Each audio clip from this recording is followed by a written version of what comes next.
investigate some shit. Peace! Wait, how are we supposed to contact you? There's a thing called paper, bergs, and magic. Figure it out. Figure it out. I just what else like the fucking best thing. It's like above table, it's just like, so this is the people that's gonna take care of this kingdom now, right?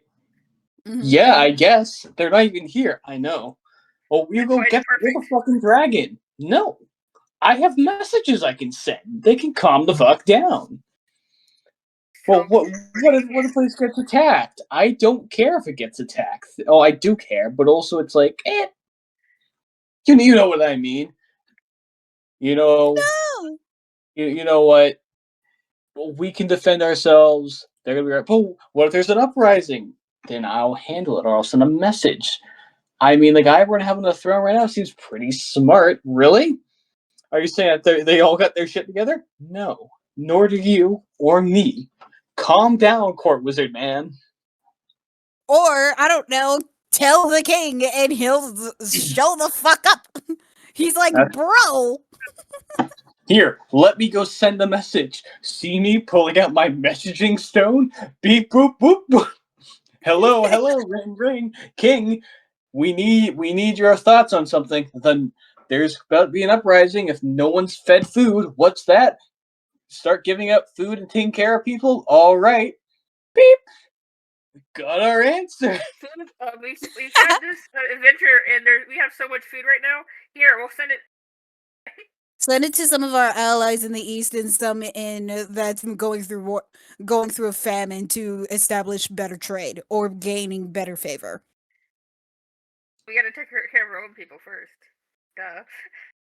Yeah, but you know what I mean. Our own people are important, but for as far as I'm aware about the status of our people currently now is that they're fine for the most part. I thought they were fine for the most part. I love the vampire set. I mean, when it comes to food and famine and all that. I mean, technically, we haven't gotten into that part in lore or not, so technically, we don't really know. No one ever asked. Hey, Mel. Yeah. I have Vampire the Masquerade. If we play the VTM campaign. Oh my Sorry, God. I'm dying to play. It took me so long to find one that wasn't play by post that also wasn't $20 a session. Jesus fuck Christ. I get it, but also goddamn. VTM. Yeah. Alright, scatter.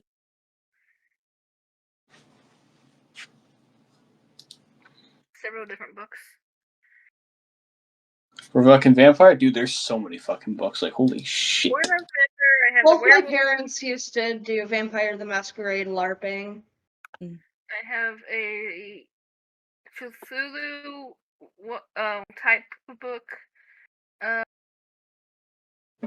I have PDFs of like the core Vampire the Masquerade books. And I have a physical book for the Sabbat because that's the faction that we're playing in the game I joined. Oh, John.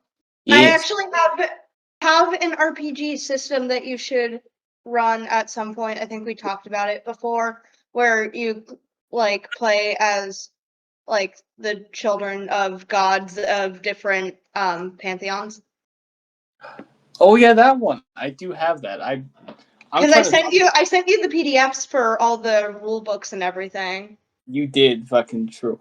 I'm gonna try and find time and figure out a fucking like one shot to play with that, or fucking no. I'll figure something out. It's gonna get played. So Yay! I just got a Forgotten Realms Adventures in Faerun. Oh, cool. Because it had the fancy new cover, and I collect them when I. Unfortunately, I missed the monster one. Spell, snow. Room layout done. Run a one-shot one.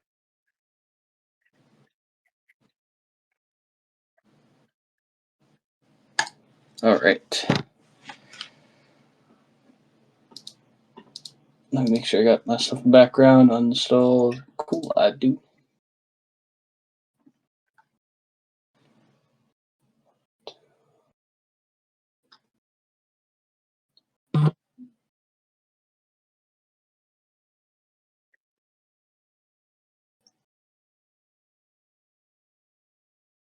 We're missing 2 people. Wait, no, I'm crazy. We got everyone except for Gabe. Gabe's gonna be late. Yep. Fuck. Okay, cool.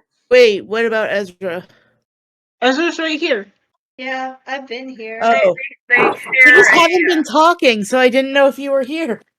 They were talking like this entire time. I've been talking. Oh my god, you just talked, right? Sorry, I was distracted. it's you don't see the name light up. Yeah.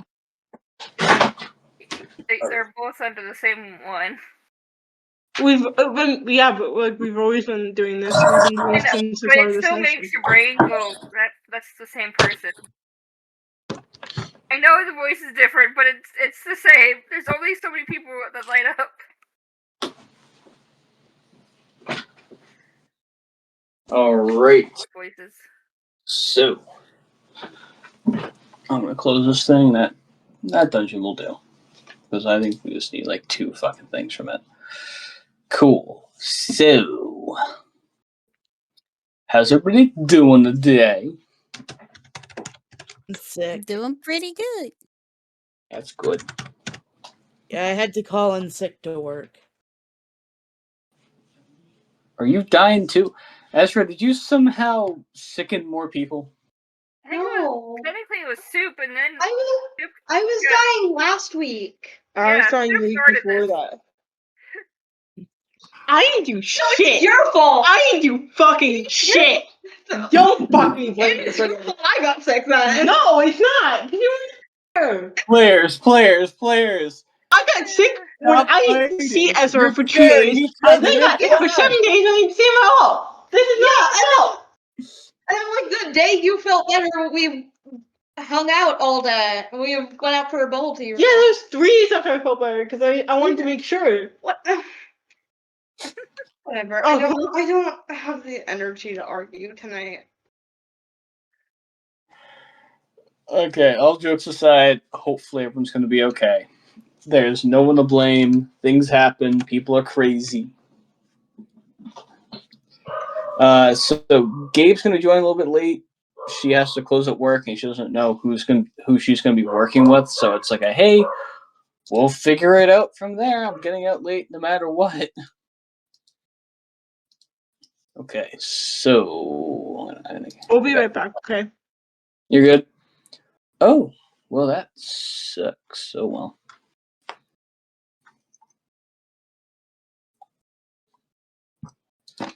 So, first off, some quick housekeeping. My room is a mess. I've done terrible with it. But, all jokes aside, this will do.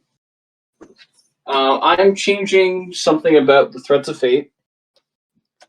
And I'm going to update inside the rules. It's something small. I'm realizing I like how High Rollers does their like Crucible of Fate. So, to make sure you guys use it a lot more. We're still going to be rolling for it. It's still going to be like a D6. But it's going to have 3 possible things that it can do. You can talk to the GM, and you can try and make, just like before, you can try and make the impossible possible. Or you can add, get rid of, or mess with reality in some way. Like, for example, you guys are in a town and, you want something to be there. You can sacrifice a number of threats of fate that we will negotiate to make that thing possible. And I'm not going to be a dick about it. Because I love shits and giggles. In the bare minimum, it's just you spend a single threat of fate and you make Penguini return. Oh, God.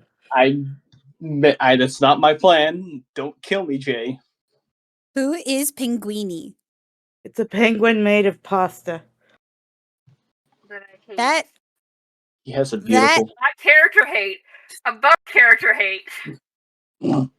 That As a person, I hate. Pinguini? great. You hate Pinguini? I don't Yeah, even know why, but I do.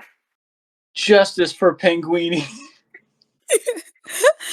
I'm confused. Give me context on why you hate Pinguini.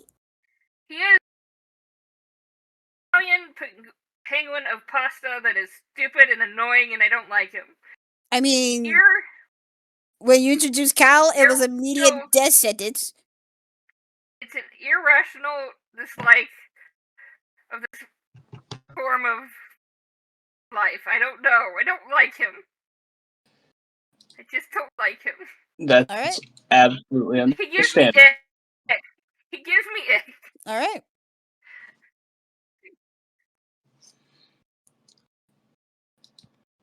I also I as the GM love Pinguini for just like jokes and such, but also doing Pinguini's voice rips my throat up super bad. I can imagine. Because the best way to describe it, it's like a rock tumbler, and I'm screaming the entire time. Oh. Yeah, it's funny until it's not. And then the next day, I'm just like, "Welcome to work." And you will hear me die, and I will do anything. Your punishment for the sins that you have created. I need But it's to not. know. What does Pinguini sound like? I need to know. Go for it, John. What does Give me Pinguini a sound second. like? Oh no.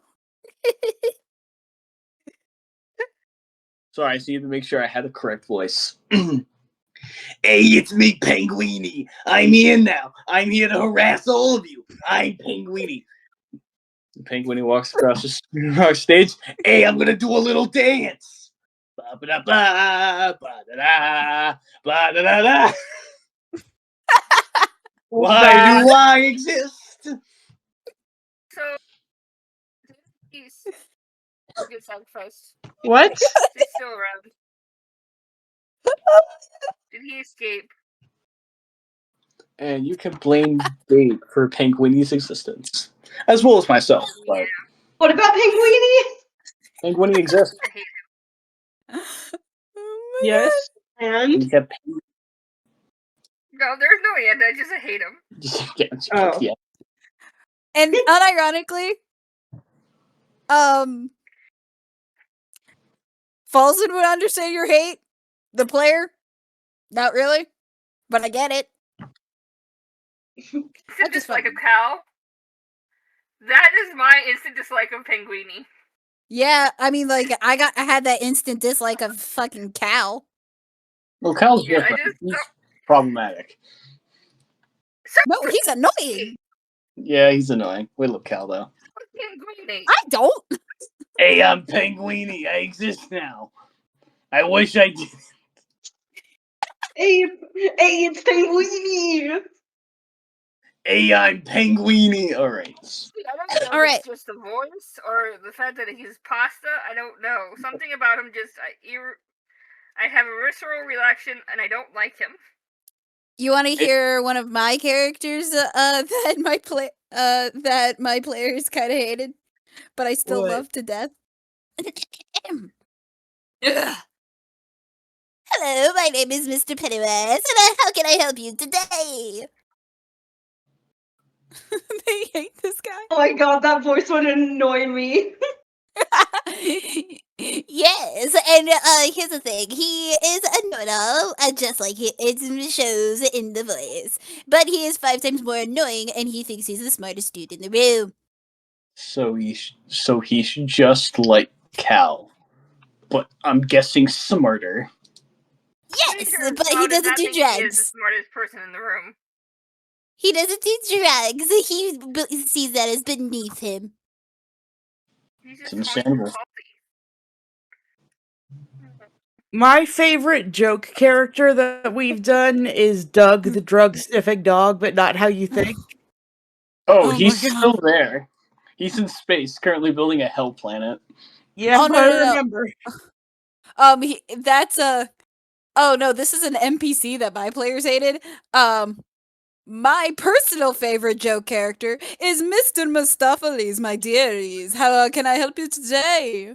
Mr. Mistopheles, as in the musical Cats, Mr. Mistopheles? Correct, but he is a sorcerer dragonborn. A topaz dragonborn. I love that. I love it. I mean, missed opportunity to make him a tabaxi, but I love everything about that. No, that's on purpose. To make people mad specifically? Yes. Yeah. Oh no, because Mr. Mistopheles, I viewed Mr. Mistopheles as a sorcerer dragonborn, but people unironically ask him, "Wait, are you related to the cat, Mr. Mistopheles?" And he's like, yeah, I have a tabaxi uncle. No. They're exes. They're exes. Oh my god, that's so much better. Are they like divorced or something? Yes. And they both kept the name? Divorced but kept the same name. Yeah. I love that. Hey, how do you think he got custody of his child? So it's the first name or the last name? Last name. No, it's his first name. Oh, his first name? Yes. McCavity. I hate you. These are the. You know what? I think I need to start Theater this session kids. real quick. McCavity. All right. How's everybody doing tonight? I think we got mentally sidetracked, as I mostly got myself sidetracked. So,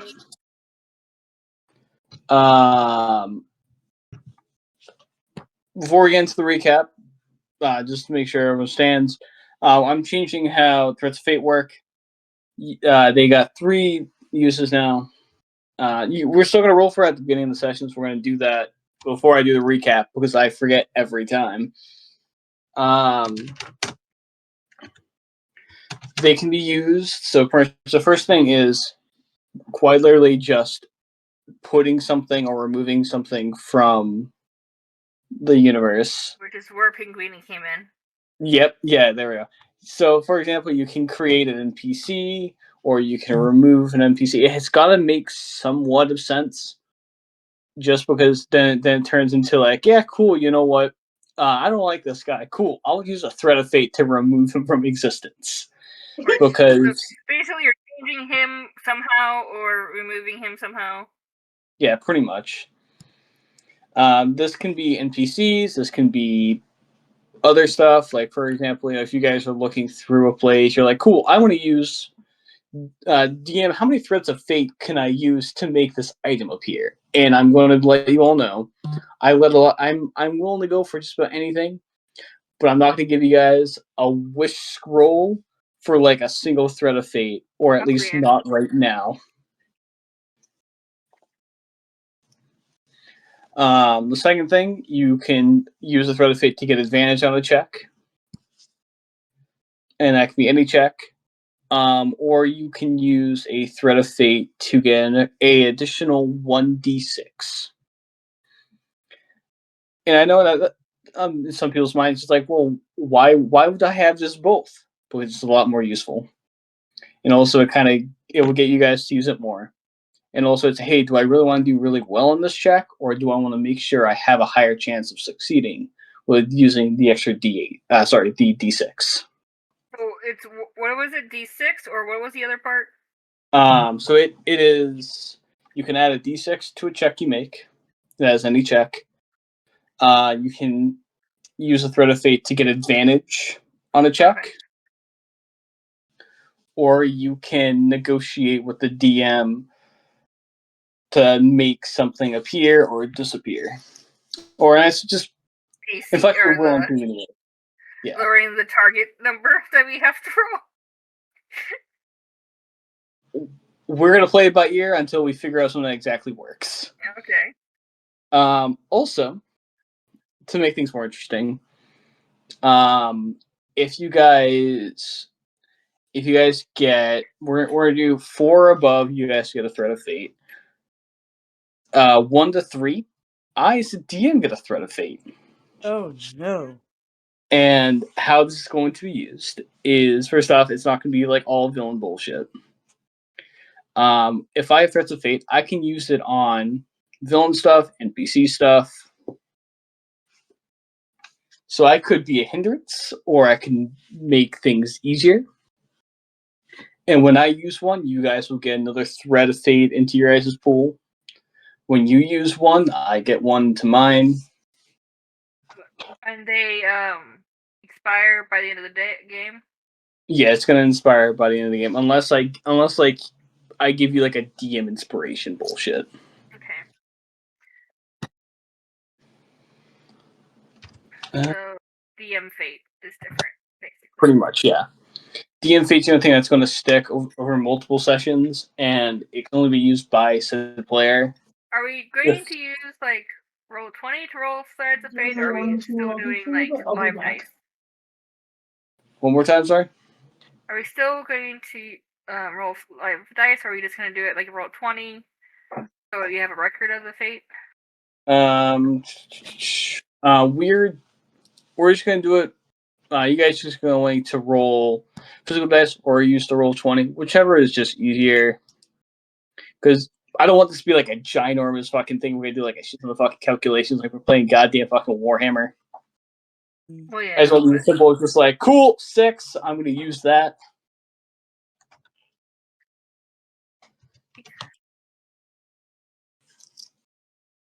So, does anyone have any questions? Have I confused anyone? I feel like I might have. No, I'm good. Cool. Stu had to step out for a minute. It's all good. Alright. I have rolled a 4 for my fate. Cool. So you guys will have a threat of fate. I rolled a 6. Ooh. Cool. 2 threats of fate. Rolling mine now. Sweet. I rolled a 5. 5. Alright. You guys get another threat of fate. I'll be right back. You're good.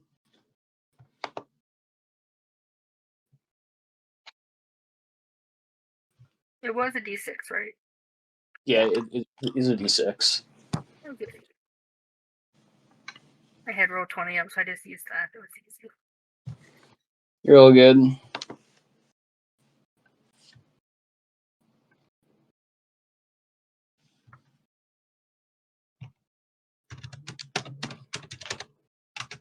Roll a threat of fate, Falzen.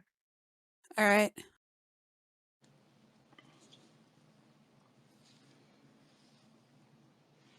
Three. Alright. So Sounds- you guys are looking pretty good. So 4. 4 threat. I thought it was 4 and above. Yeah. So we have 3, you have 1. Yeah. So I can't do math. I noticed. I was a little worried. I'm like, wait a minute. Did I hear that wrong? No. So it is 1 to 3. I get it. 4 and above. You guys. 4. 8. Alright. Keep that open. So I have 1 for right now. Okay, hi. Sorry, I've got a very cute cat distracting me right now. Aw, kitty. Kitty. It sounded like Cat you had pictures. I love the fact that it sounded literally when you said, "Oh Yeah. hi," it's like that was animal voice. Absolutely. Yeah, no, I was like, oh, where's the cat? I was like, "What Yes, animal?" cat pictures. Yeah. Soup stepped out for a minute, and the cat finally ventured out of the cave. It's all And good. now you must send a picture. Yes, pay the cat I tax. I'm Pay the pet no, tax. no, pause. Put those paws away, please. My leg is not a scratching post, Abba. Yes, it is. Always.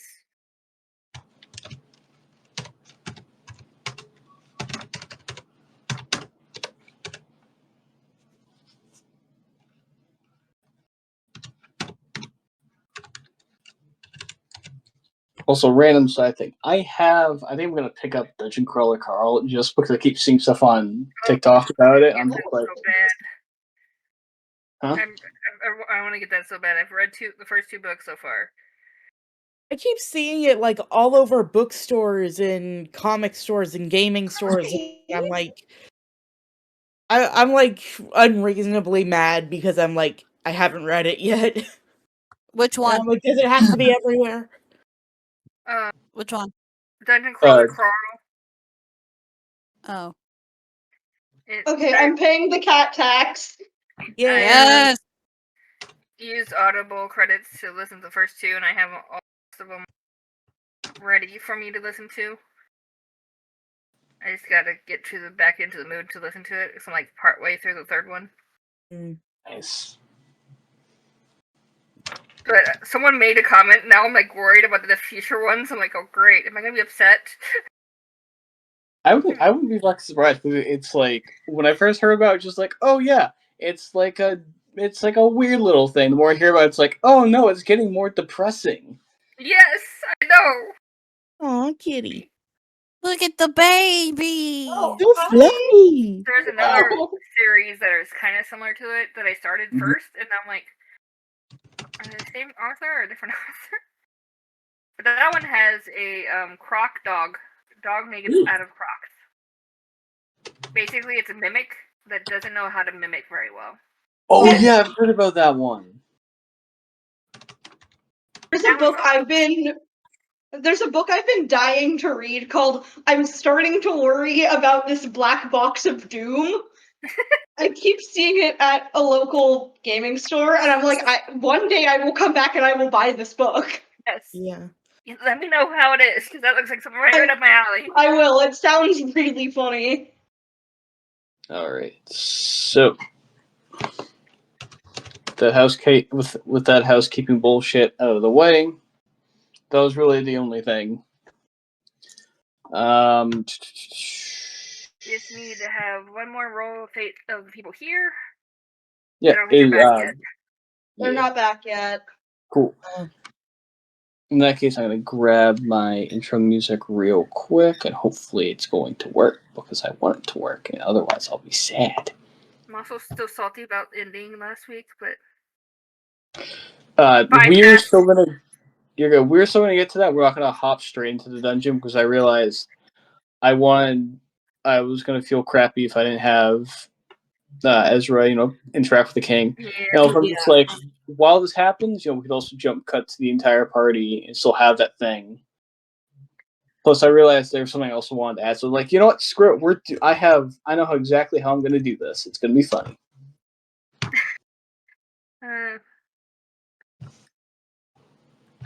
We still all fall in, right?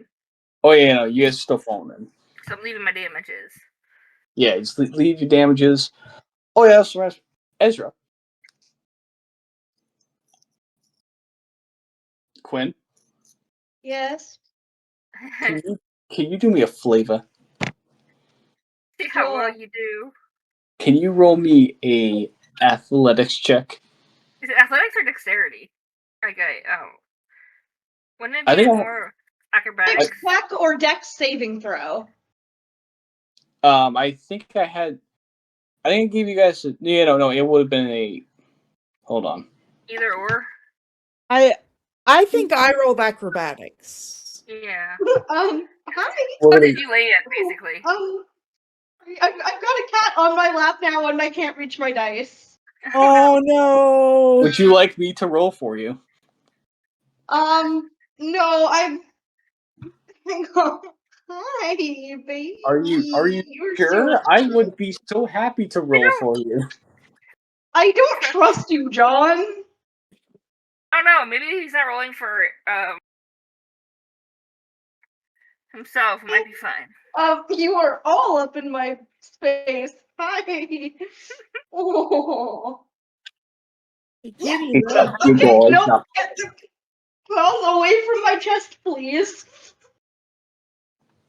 Must kill person. Okay, the cat jumped off. I can roll now. What am I rolling? Acrobatics. Acrobatics? Yep, acrobatics. Okay.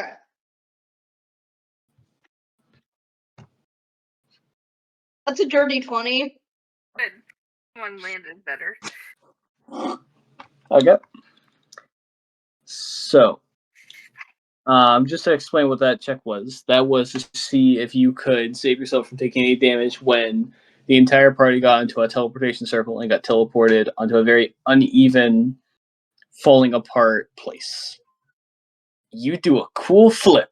You take no damage. Paul. That one. Damage from I rolled a nat falling on 1. me. I rolled a nat 1. Yep. Flips, lands on top of Falzen. No, we've already had Tad land on top of Vetis. Yeah.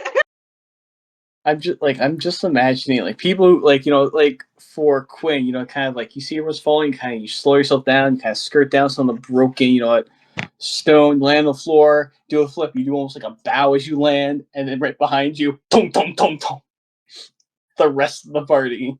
No, I just see Quinn like Okay, using the Ted wall. also landed fine. See, but you fall It's like naturally. Quinn and landed lands fine. fancy, Ted lands normal, and then Yeah. everyone else lands head first. Pretty much. I feel like Vetis was in the front, so she fell first, and therefore everyone else is kind of falling around her and top of her. No, I will, Falzen just lands on his back. Yeah. No, I You're will just so say, heavy.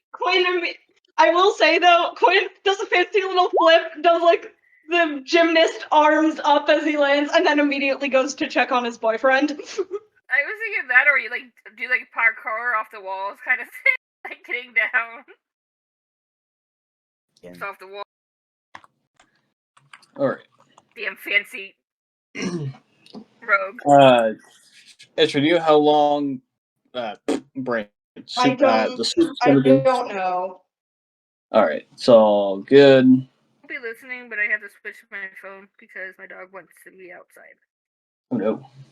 Pay the doggy tax. Pay the pet tax. You mentioned the future. How Quinn is moving. Yep.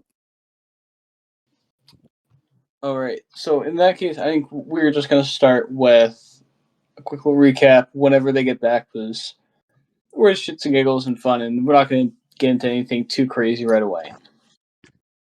So,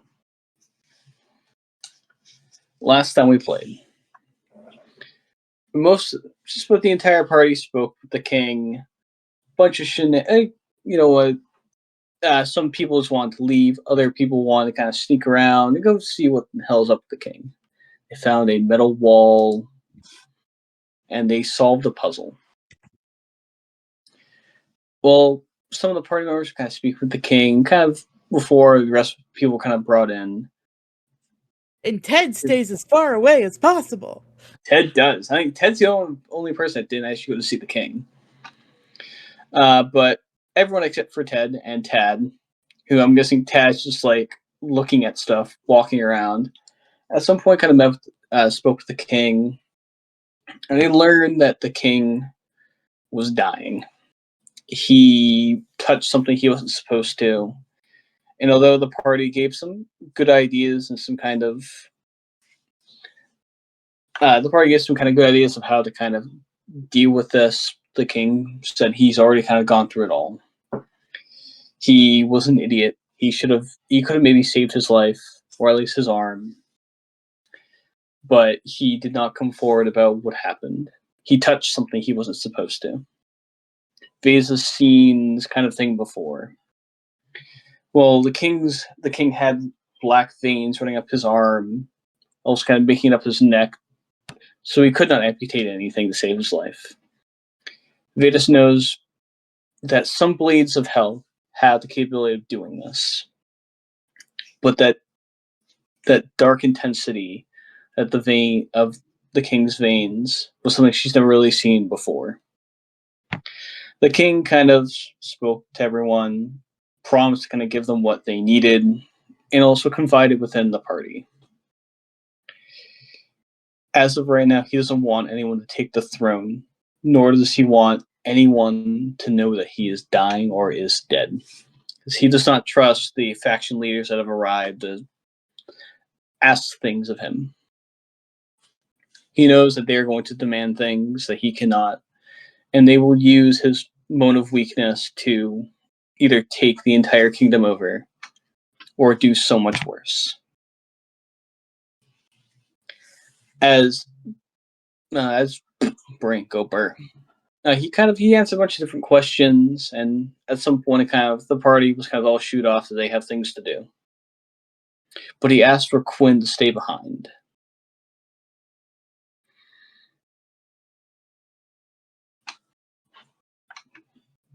But while this was happening, and Quinn kind of stayed behind, the party made their way out, and they stepped onto a teleportation circle to kind of get out of there.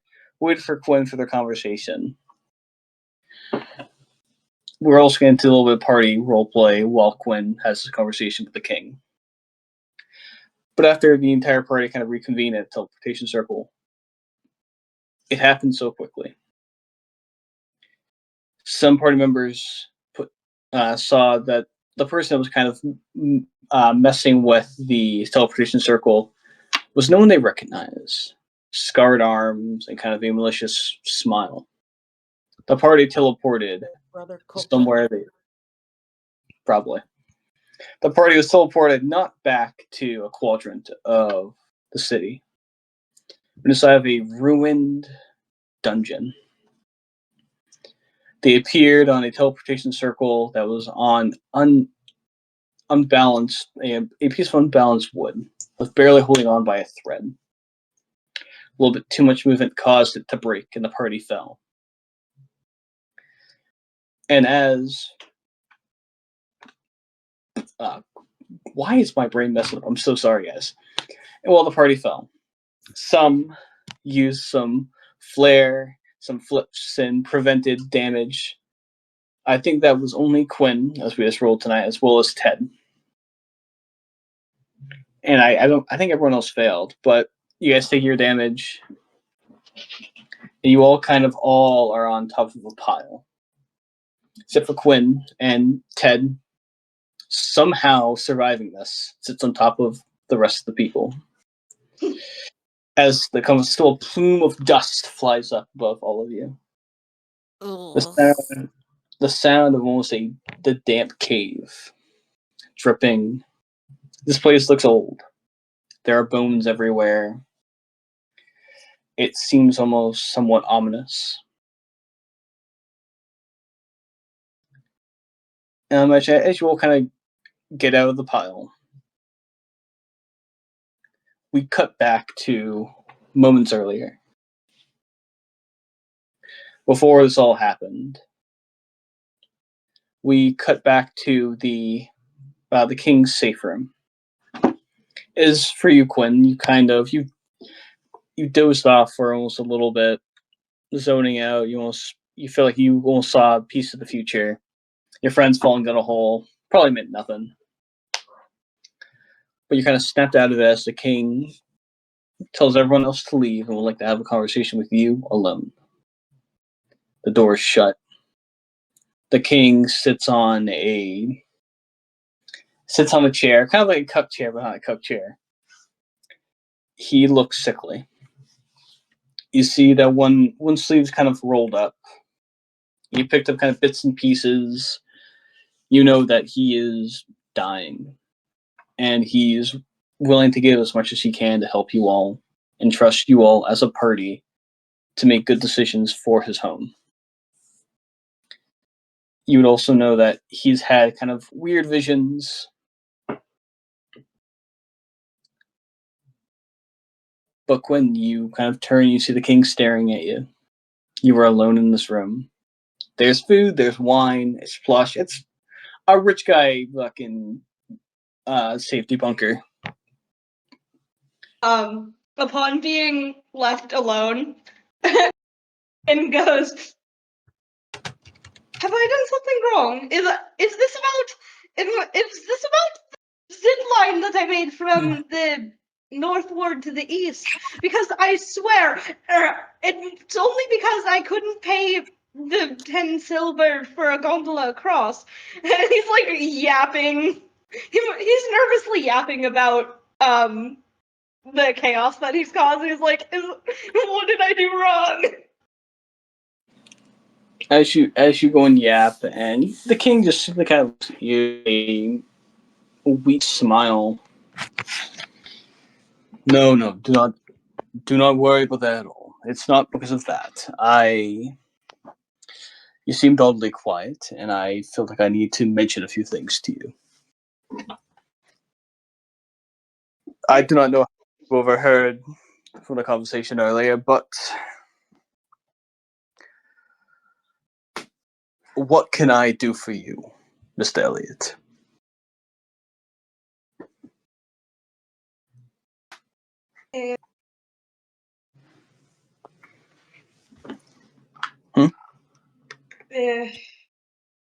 Sorry, I haven't had to do Quinn's voice in a while. I'm like trying to get back into it. Oh no, you have to go through what I have to go through. I can do warm-ups. I know, I was gonna do vocal warm-ups and then I forgot.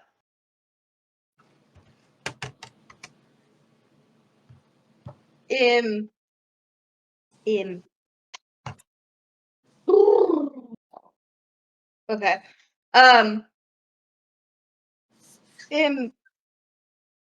What do you mean by that, Your Majesty? I'm sorry, I kinda didn't hear anything you were saying.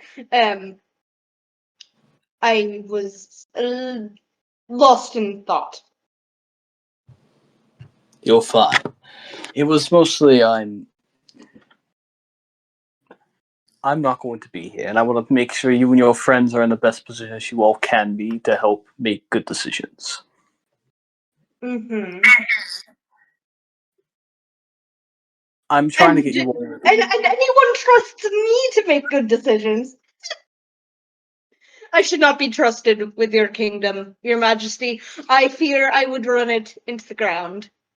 That is why you are not going to take my throne. I have told your compatriots I don't want anyone taking it as of right now. And trust me, Be the choice. let me put it this way, Mr. Elliot. My inquisitors have spoken about someone going from place to place. Matches your description. Or should I say descriptions?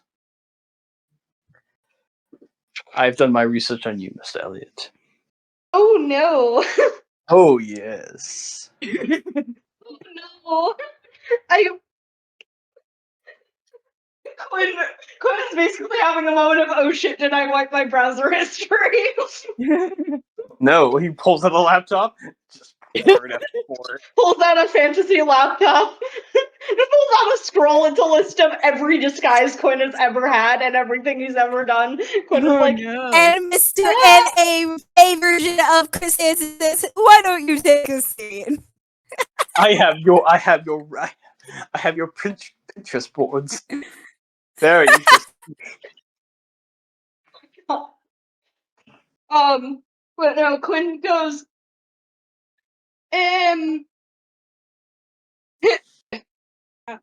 Quinn basically goes,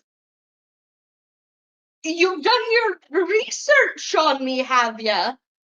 Oh no. I have. I've done many things. I've looked into all of your past as much as I can. What exactly have you found on me? Well, not much. Your name's popped up a few times in places. I know you've been with the courts for a while.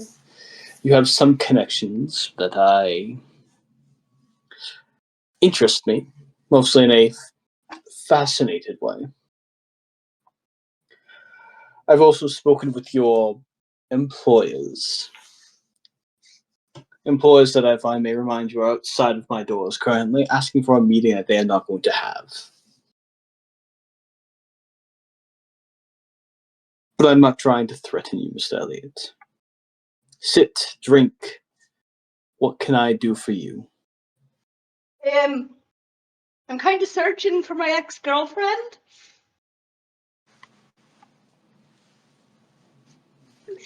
Yeah, it sounds bad when I say it out loud, but I swear, I'm not trying to get back together with her. I'm sorry, I'm nervous. I don't have the best experiences being around powerful people, because usually it's because I've done something wrong and I'm about to be punished. Well, let me put it So this way. even though you're saying I've done nothing wrong, I fear I may have, and that I'm going to end up executed if I say the wrong thing. Let me phrase it this way. I am a dead man who's sitting in front of you. I'm going to die in a matter of hours, days. Yes, but you're not dead yet. Sorry, I had to make the reference. You're good. He's not yet dead. You're right, I am not dead. And I could so easily call the dragon of this castle down to go deal with you and your compatriots. Some of you have done terrible things for this kingdom. Admittedly, I haven't been the best person in recent years, or ever. But Mr. Elliot, with all due respect, shut the hell up. I am here to help you. I want to make you and your friends in the best position, as I trust all of you more than anyone else. I mean, Khaleesi could even mention that. My spy masters that are in every corner of mostly of this kingdom.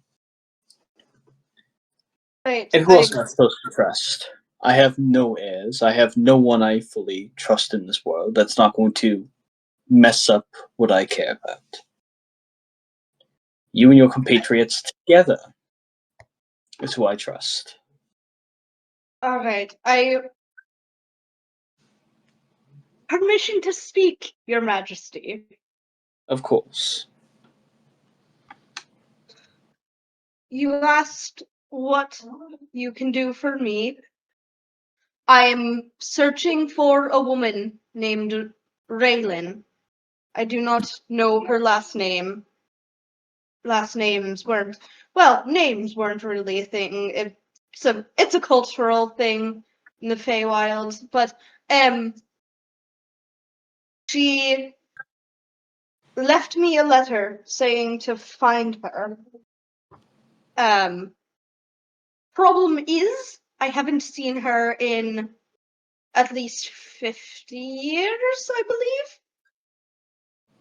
John, I don't know the actual timeline of when they broke up, but time.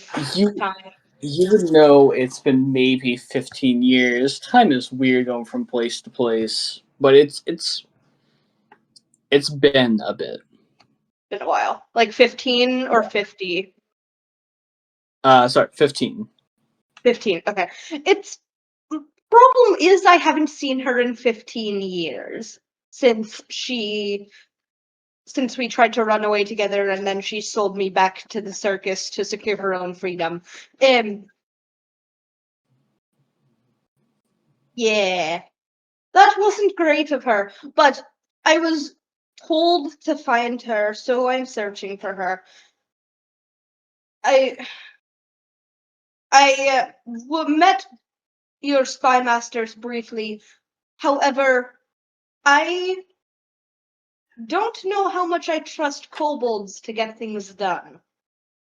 If there is another faction of your kingdom that I could meet with who might be better suited to help me locate her, that would be quite helpful. Well, the only other factions that I trust are the different tribes that travel from place to place. They know this land better than I do. You could also speak to the undead. Some people say the dead don't tell tales. And trust me, many of them do.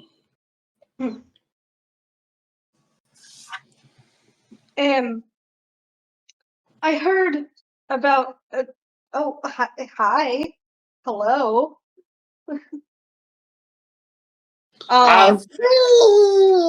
Sorry, I got distracted by the cat. Kobold falls through the roof. Quinn looks at the King's kobold. cat. The king's cat just right there. Yeah, he's been like sitting here, there's been like cat on his lap, he's been petting the entire time like Dr. Evil. Yeah, but Quinn goes, you,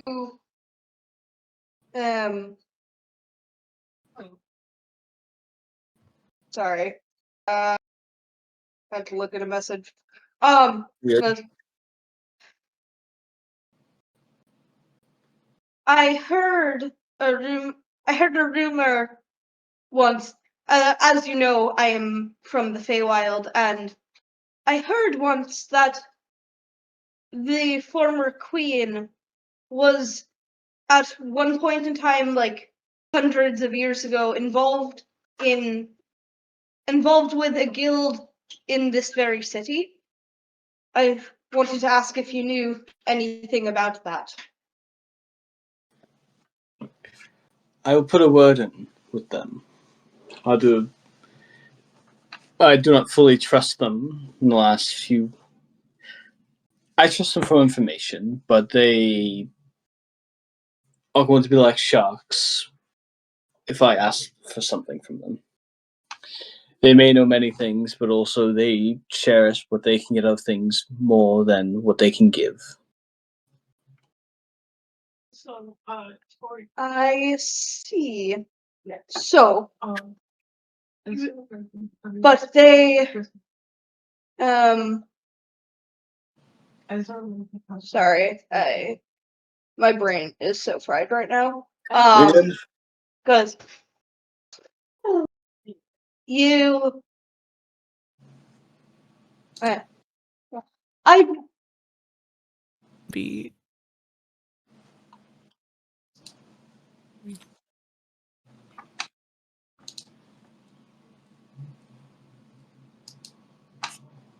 sorry about that. I'm back. He goes, so it is true that there is a guild in your city that the former queen of the Feywild was once involved with. How fascinating. She was. Hmm.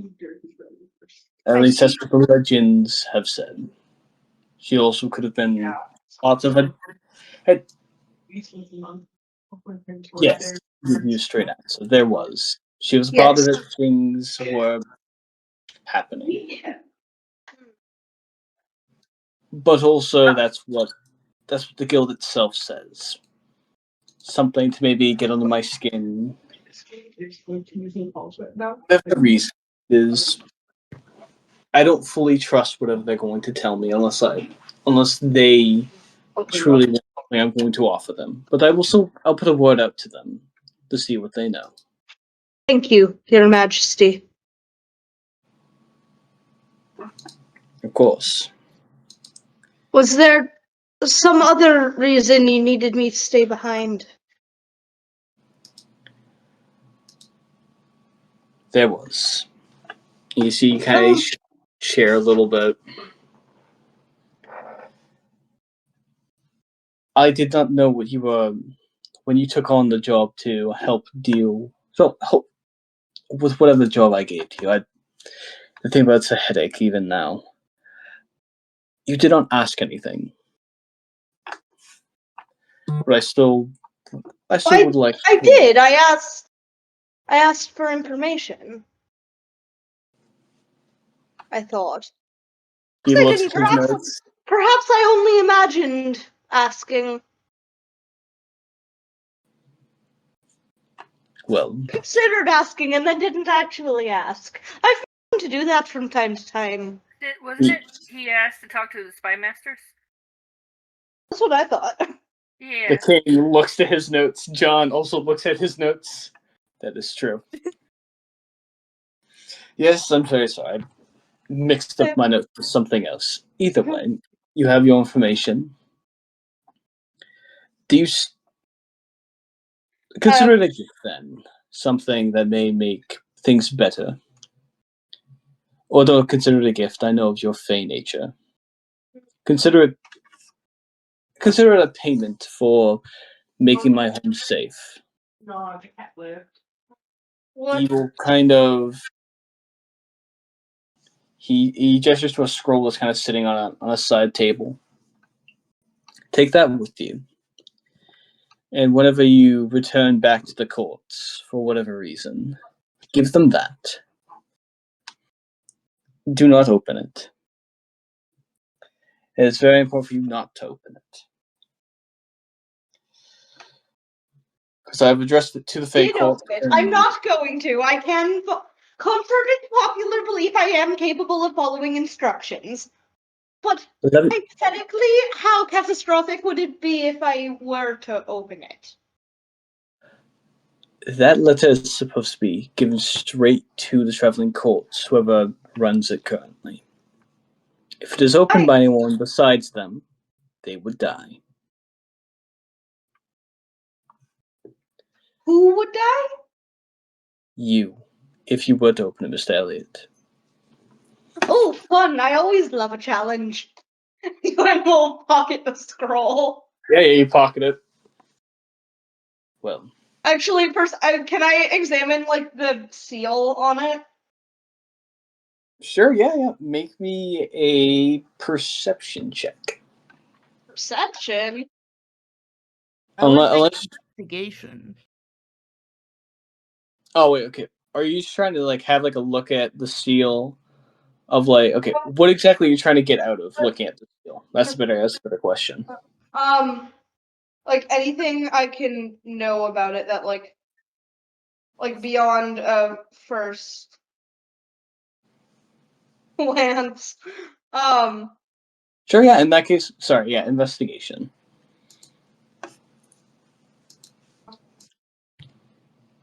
Investigation. Okay. That's a 17. You pick up this scroll. It doesn't feel heavier than it should be. You look at the the seal on it is the king's seal. It is very refined. It looks like it'd be pretty hard to recreate unless you had enough practice. You look like you kind of look at the wax. It glitters a little bit. It is this almost silver mixed with almost a gold kind of thing.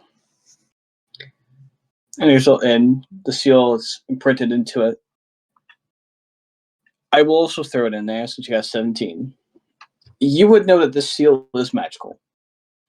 You've seen magical seals before, either because you've stolen them, or you've just been handed enough stuff to go hand to someone else.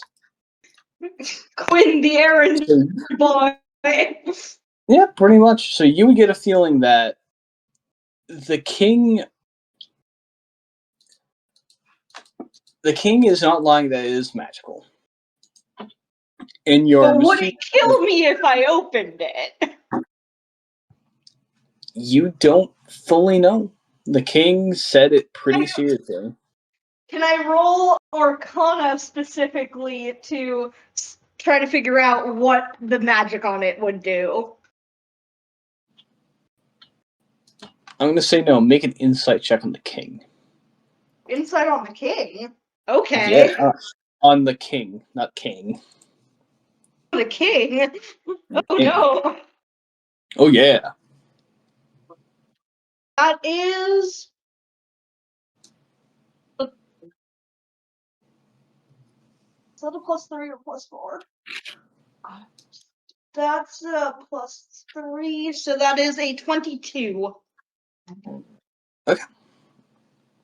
So a 22. I rolled 19. That ain't bad.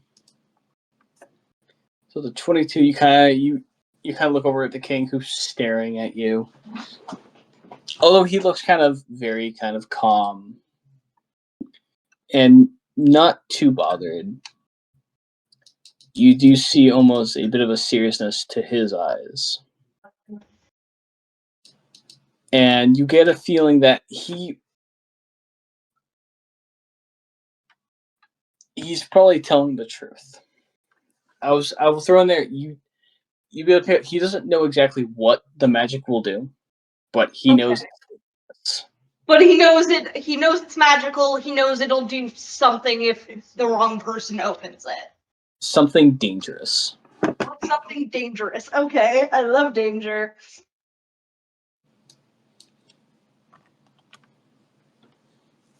Yes.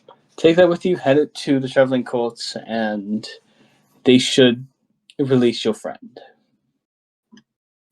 He's alive. He currently is alive. They've been holding on to him until you returned. I don't know what exactly.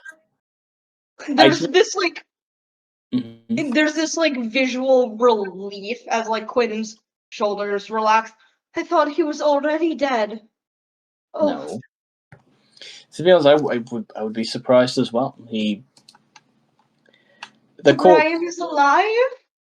Yes, at least as far as I know. Everything is alive! Yay. Yes, the compatriot is still alive. As far as my spy masters, as well as people I've spoken with, have mentioned, he's currently being kept around, so just waiting for you to return. I don't know what exactly you made a deal about, but he looks at you like he looks at you, and he knows what it may be. I don't understand. He knows it has to do with the box that Cal was in. Pretty much. I do not know what exactly, it is, but it must have been big.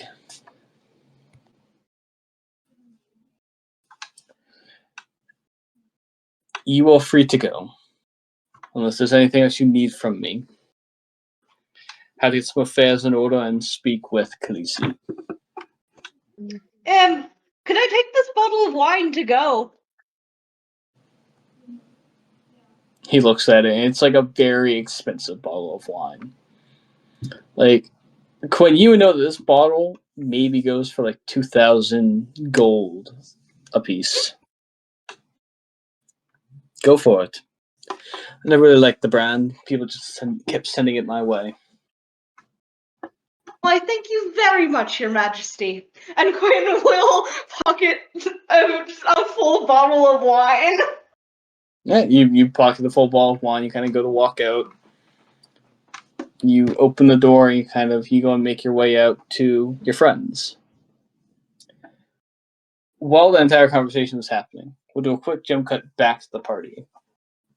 You've all left Quinn inside of that trapped room with the king, alone to his own devices. What could possibly go wrong, right? And as you kind of all walk out, and the conversation that Quinn has with the king takes a bit of time. You were all kind of in this courtyard for a little bit. What would you all like to do? So is Quinn with us now as well? Quinn is not with you guys. So he didn't fall down with us? Alright, so clarify. I thought we waited for Quinn. You guys are waiting for Quinn? While you guys are waiting, is there anything you guys would like to do in the kind of courtyard while you wait for Quinn? I'm just letting my little guy. Confused on what's happening right now. So we're still pre-dungeon. Yeah, this is kind of happening pre-dungeon. In universe, I'm playing this off as like you guys explaining to each other what exactly just fucking happened. Liz was trying to leave, and she wasn't waiting for people. That's why I'm That's confused. That's all good. No, I'm trying to fucking fix a thing back and forth. Craziness. Yeah, because Vetis was going to go through the group of people currently, but I don't know what's happening. It's all good. But all you're kind of standing around the kind of courtyard waiting for Quinn. So you maybe a hand on teleportation Where circle. are we at? Alright, so Because we were in the one room that was locked, and then there was a group of people, and then there was the... okay, so I don't know what courtyard we're in. okay. Back steps, hold on. So we're moving from Quinn talking to the King's conversation to the entire party. We're kind of opening up as you guys kind of open up the door. You guys are kind of walking past the group of people. And there's kind of this kind of little bit of kind of a open area where I'm just gonna fuck this guy. Fuck this shit. I'm trying to make things more complicated. You all walk out of the castle from kind of the big larger area from where you guys spoke with the king and kind of the room above it. You are now kind of all inside this room full of people. Different faction leaders. You kind of walk past Khaleesi, who's still trying to calm everyone down. And as you kind of all walk past, they all simmer down a little bit. There's still some kind of shouts of argument, but they seem a little bit more calm. As you kind of all walk by, So are we supposed to be wasting time? Because Vetis just has people she would talk to in there. If yes, this pretty much would be that. As you kind of all walk past, Vetis, you recognize two people. You recognize Barnum, dressed to kind of very semi kind of modest fashion, still very kind of noble looking, still very expensive, but also something that kind of shouts out, "Hey, I'm here for a royal meeting, but also I'm not going to be a pretentious asshole." You know that's partially a lie. You also recognize the best way to describe it is the most popular girl in high school. she thinks she's the most popular girl in high school. That kind of feel. You see, maybe it's your mortal enemy, or maybe it's someone that just never left you be when you were younger. I feel like When it you would spend be time, more like me, it's more of she wouldn't leave me alone because she's an asshole. I was a target. you see Angelica. She is dressed in the brightest, most kind of pure white looking dress. She has her kind of hair tied back. The most blonde of blonde. These kind of eyes that look almost like they're about to glow. And she kind of, Barnum looks at you and there's kind of a look of just like, interesting. She looks at you, Vetis, and there is almost rage. She's wearing a full face of makeup. To kind of a cursory glance, she would look pretty, very pretty. And she kind of, as you all kind of walk by, you could probably just kind of hang out in chairs or kind of just wait for Quinn to show up. Vetis, you see Angelica kind of turn and stomps over to you. You see kind of trailing behind her is her butler. Well, I would expect to see you here. Angelica, how lovely to see you. Well, I wish I could say the same about you. So, I don't see you're with your little... What was he now? Your butler?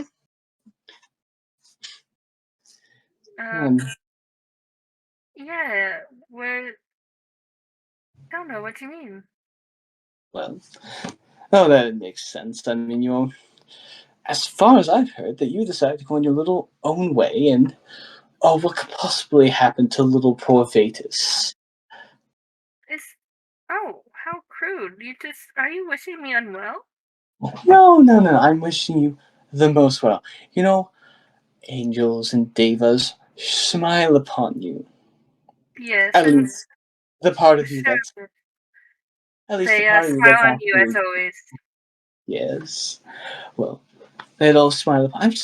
I'm just seeing how an old friend is doing. You have no one besides these your friends. so much more fun and entertaining companions than I'm used to. What? I can see. I mean, they all seem like the, if I may say, vagabonds. But Yes, we all can't pick good friends, can we? yes. Mistakes are. Oh, I thought. Oh, I'm sorry. Did Chadamus forget to ask you out again? No. Oh, I you did turned try him to. down. Well, he. Oh, did you? Oh, unlike the last 3 times you tried to ask him out.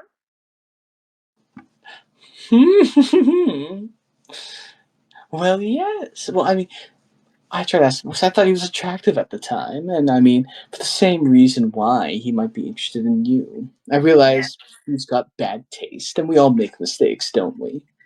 Even our Yes, parents I'm do. sure your mother is definitely regretting the one she's made. Excuse Oh me, I yeah. do have to go. It's lovely talking to you. Goodbye. And proceeds to Oh, walk past. lovely. As we're walking past, Pad is gonna use his robot foot to just stomp on this person's foot and go, "Oh, sorry, I'm still getting used to this robot body," and just walk away. As you do this, there's kind of like, she still like keeps that very kind of angelic smile. The very much like popular girl fucking smile, just like, oh yes. Oh, the bitch Well, smile. yep, the bitch smile. I don't know why, but I'm picturing Regina. no, maybe that in like mixed in with like Hercules and Xena, Aphrodite. Yeah. Oh yes. Like that's what I'm picturing is like Aphrodite, like when she's on our bitch mode. From which Hercules? Of the series. In The Percy animated Jackson? series? with Xena. Oh, Oh. Okay. I was I'm going thinking with the the old animated school one. series. But yeah. But Yeah, this is going to go. It's been lovely talking to you, but I see someone else I know, and I must talk to them as well. okay, you can do that. She kind of like, you all kind of like see she's like about to say something else, and Tad kind of steps on her foot, and she kind of like, well, it's okay. And looks at Tad. Well, at least someone has a little bit of correctness to them. Flips her hair, turns to kind of her compatriot. Fish, you would know that this is kind of just like how you have someone that kind of takes care of you. She also has someone. Okay. Kind of other compatriot. You've seen her. She calls him guardian angel. You know this as her ex-boyfriend that now has to make sure she's okay. I give him a commiserating look as I You kind of look over at him, and he's tall, maybe 6'8". Yeah, you'd be like 6'2", tall, but like not extremely too tall. And kind of although he's dressed kind of finely, he kind of carries what looks to be this kind of bastard sword on his side. He's trying to not show any kind of emotions, but you can tell there's a look in his eyes of, dear God, I don't want to be here. I've made bad mistakes. You can push back, and after a little bit of time, there's like a few seconds of kind of like calmness, and you see Barnum kind of struts up alone. Kind of, he's dressed a little bit better. Well, Lady Vetis, I wasn't expecting to see you here this early. had a meeting I had to attend to. Well, with what I've heard, the meeting's been cancelled for some weird reason. I didn't have one with the king. It was with someone else. Oh, well, that's perfectly fine. He looks over his shoulder to Angelica. I'm so sorry that I didn't get to you first. Yes, she does like to become first. Yes, that makes sense. I mean, it would be a shame if something were to happen to her through this entire mob. Be good. She'll get hers eventually. She'll cause her own downfall, I'm sure. Oh, she always does. Well, if you don't mind me asking, do you know what's up with the meeting with the king? I heard it's been cancelled for some reason. They didn't exactly explain much to us. Unfortunately, it's been this and that, and got pulled into and I didn't really want to be. But the meeting is going to be probably postponed for a bit. What was out of character? It was Khaleesi said basically health issues. Yeah, we've heard just like he's fallen a little bit sick and they need to reschedule. From what I heard, it's something with health issues. They're worried about. So, no, unfortunately, the meeting had to be postponed, and so did ours. Obviously, our she nods to like Khaleesi.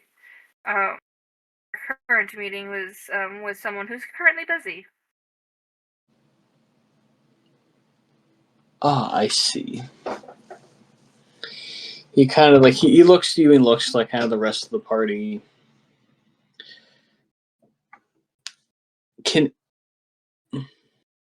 What's everyone else doing currently?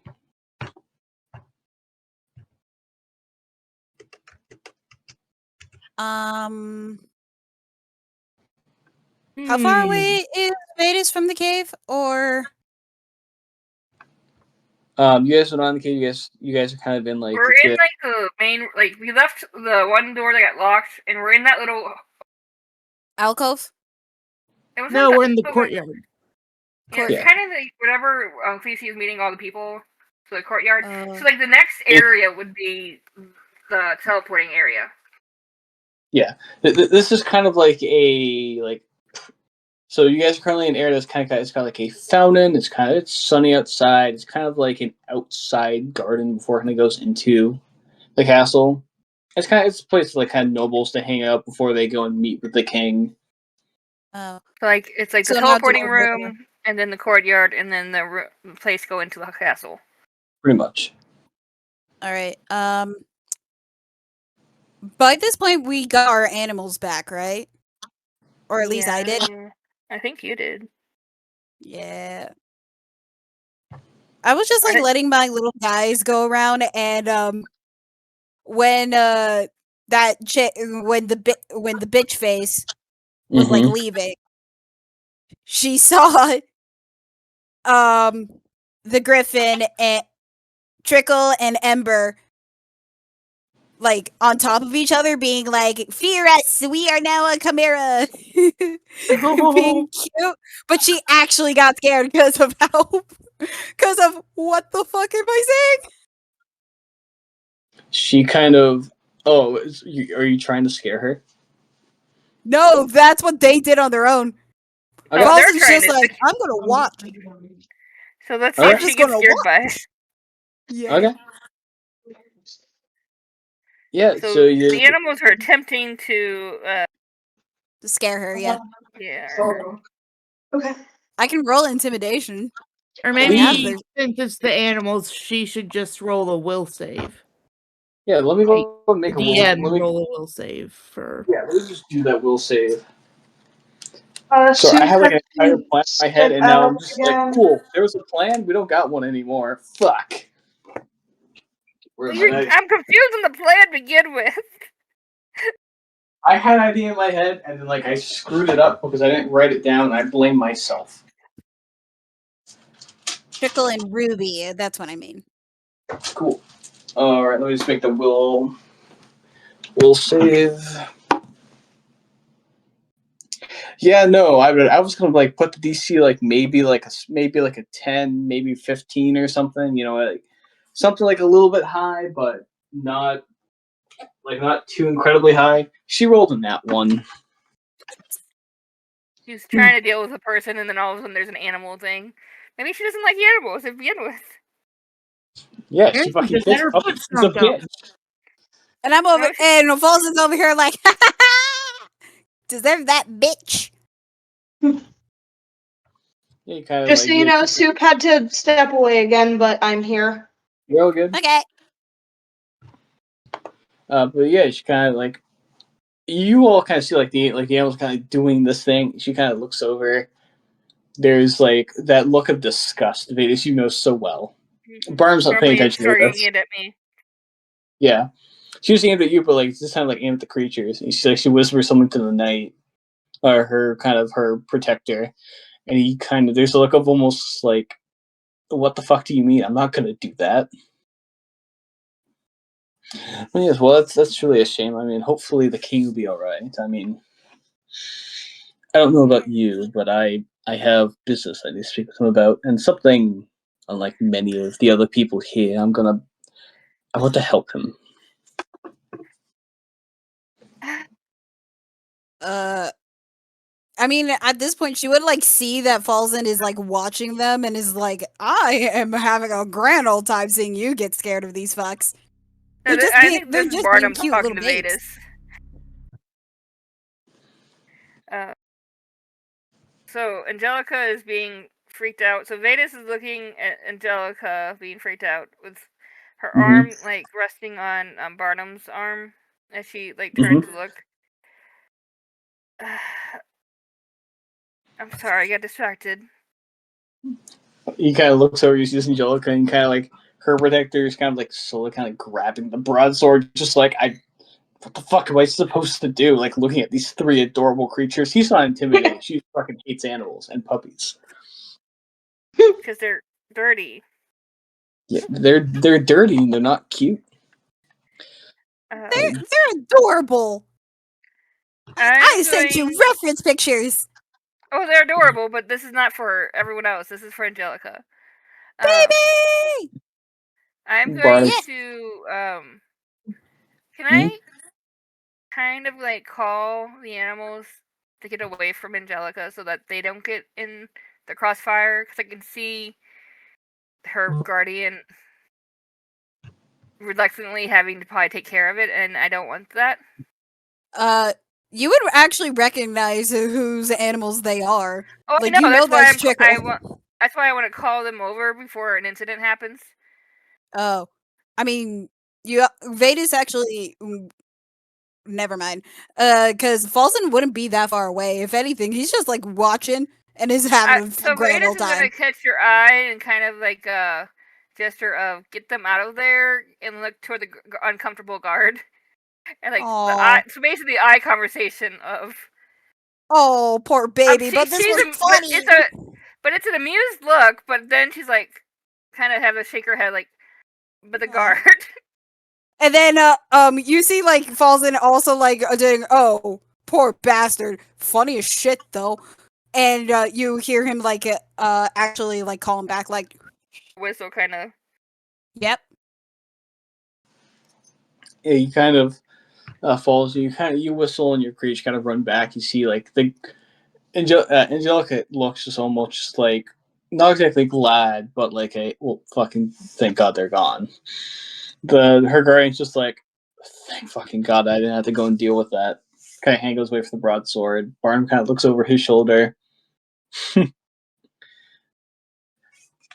I'm glad someone at least wants to mess with them more than I do.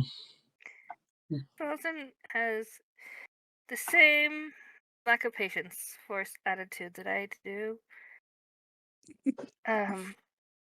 He is just a little more prone to act on it. I didn't have no will over what the animals do. This is Falzen walking up. She gives him an eyebrow of, "Don't give me that bullshit." What? And he's like, "Hey, I'm telling the truth. Animals have wills of their own. I just don't recall them as quick." Falzen, this is my friend. Fuck, what did we name him? Because I don't want to give him the nickname. Because Barnum would not like the nickname given. He would not. We gave it Barnabus? Yeah, I think it was Barnabas. Barnabas. This is Barnabas. I have someone I have known for a long time. Barnabas, this is Falzen. Nice to meet you. It's a pleasure to meet you as well. He holds out a hand for you to shake. And Falzen shakes his hand. Okay, he gives you a good handshake. Oh, very strong. Well, it's a very pleasure to meet you, Mr. Falzen. And I hope you're taking care of my friend here, Lady Vetis herself, better than other people have. I try. Oh. But who was that? How do I say this? Lady Angelica. Interesting woman. Angelica? She has Really? yes. Her parents love the name apparently.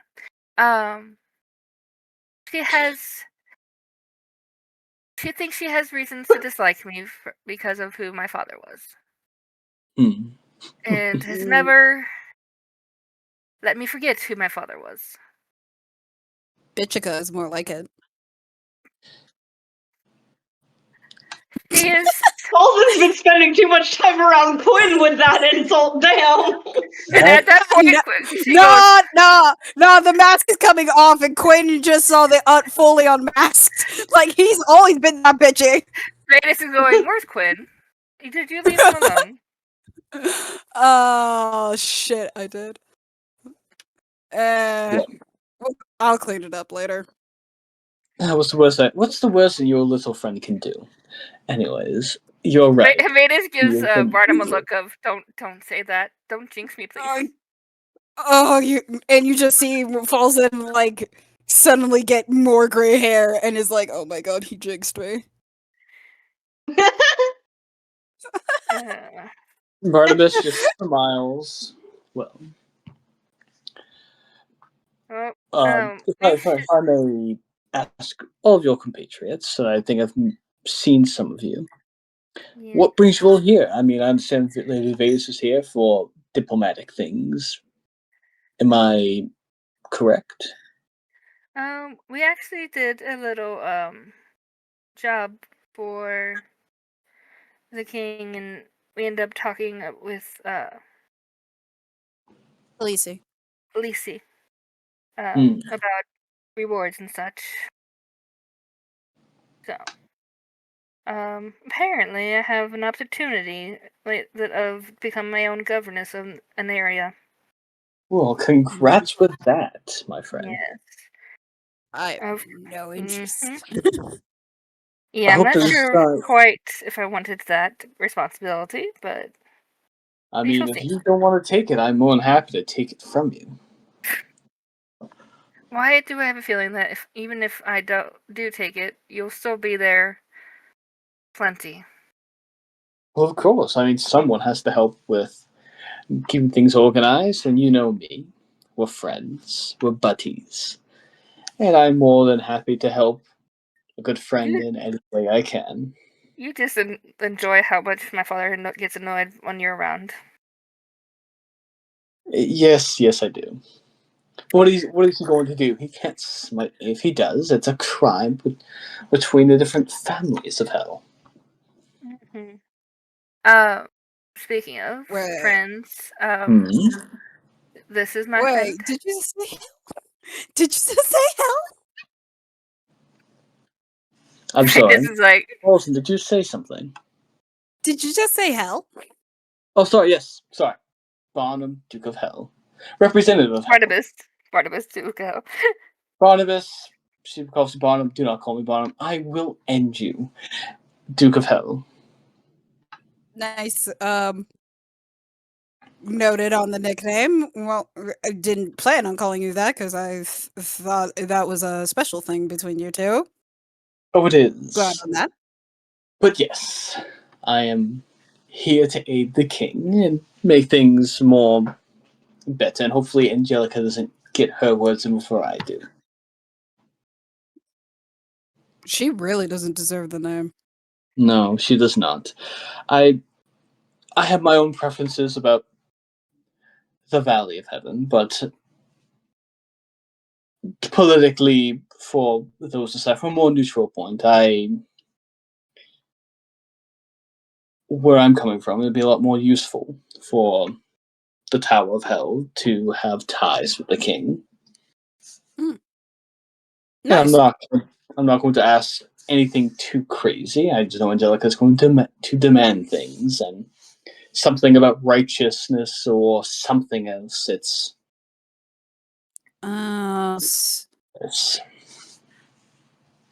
she's one of those? Sad. yes, all of Very them are, righteous. mostly. Very righteous. Tad is gonna cut in and say, yeah, compulsory righteousness is a pain in the fucking ass. It's worse if it's family. You can't you have to be very smart on how to either disable them in a conversation or find a way to successfully get away with murder. Oh, a silly little robot. How interesting. And Vetis goes exactly. Well, Thank God what I is left the your herd. name? What is your name, little robot? Tad. Tad. And Tad points at Ted, who's probably been cowering behind Vetis this whole time, and that's Ted. Interesting. Well, I'm just looking at your handiwork. I think I know where it might have come from. Yes. Unfortunately, yeah. You did save me from that conversation I had. You see, Barnabas does a little bit like a hand movement. He pulls like a card from thin air. Ted, if you ever do need someone to give you better upgrades, or at least a better friend. Ted. Yeah, Ted. You don't mess with Ted. This card goes for all of you. I can give you one free favor, since I'm friends with Lady Vetis. And I'm not going to transfer you all over. Yes, Alright. please Not don't, worry. Barnum, because I would hate to have our friendship have an issue. Let me put it this way. I'm here to make sure that the Tower of Hell grows, and I can put forward my family's name. I'm not going to try and mess with your friends. I am simply offering my aid. And I'm not going to be unfair. I mean, if your simple ask is for me to retrieve something simple, free. It's a friendship thing. If it's something bigger, we can negotiate. I'm not going to make things harder for you and your friends. I know you all have your reasons, and why would any of you want to mess with a Duke of Hell? Yes. Shits and giggles. No, no. I'm imagining Tad It's a joke. I'm imagining It's a Tad joke. kind of subtly reaching out to take the business card, and Vetis just gives him a look, and he just slowly puts his hand down. Vetis will take it for him. You will discuss things with me before you decide to try to get a thing. He puts hands back up and kind of like up in the air in like okay, sorry, surrender.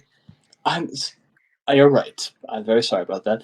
And Mr. Falzen, it's funny you mentioned shits and giggles. I've made someone shit and giggle to death. It was humorous. Anyways. That is a story that I would love to hear. Vetis and goes, Madam, Falzen, I like both of you. I don't think I like both of you together. So, God damn it. Well, I quite we like. must find Quinn, and then we must be off. Before I have nightmares about this, and I don't have dreams. And I don't appreciate nightmares. Aww. That's What's fair. the worst that he and I can do together? Oh, don't say that. We can do terrible things. Trust me. No. This is like all the things they can do together, and no. I know Barnum so very well. You, I'm getting to know, and I've already know you like to cause chaos if you can. Unfortunately, so does Barnum. Hey, I'm responsible about the chaos I do, okay? Well, I'm going to leave you all here before Bitchika behind me sees that I'm here. Because I don't think we all want to see me and her fight. Although I think it's humorous. I mean, I kind of do, but that's fine. I can't. Can I get Mom on me? Okay. Mom is gonna. Vetis is gonna go. Okay, we have to leave. She will kiss like both sides of his cheeks and like. We do need to talk when we're not doing business.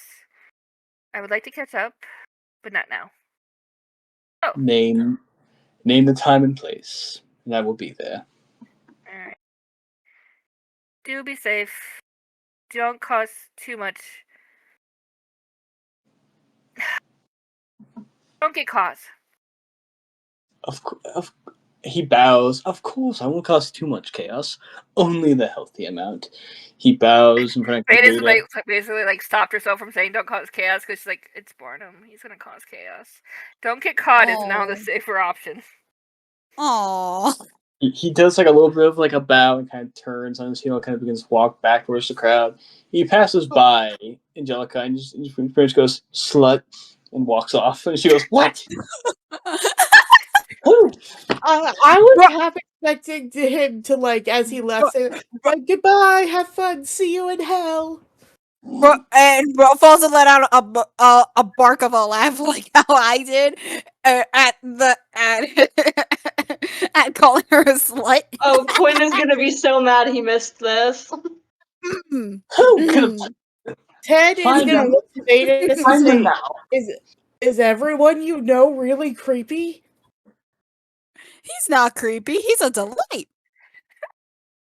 Only Shadamus so far is the creepy one.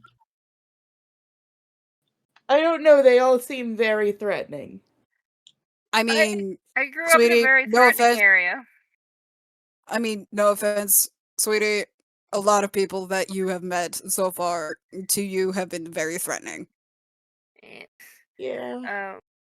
Barnum and I have known each other since very small. He was my first person that I got to play with and color. My father came in to the office after such time and nearly had a heart attack. Oh. Because they are not always on the best of terms.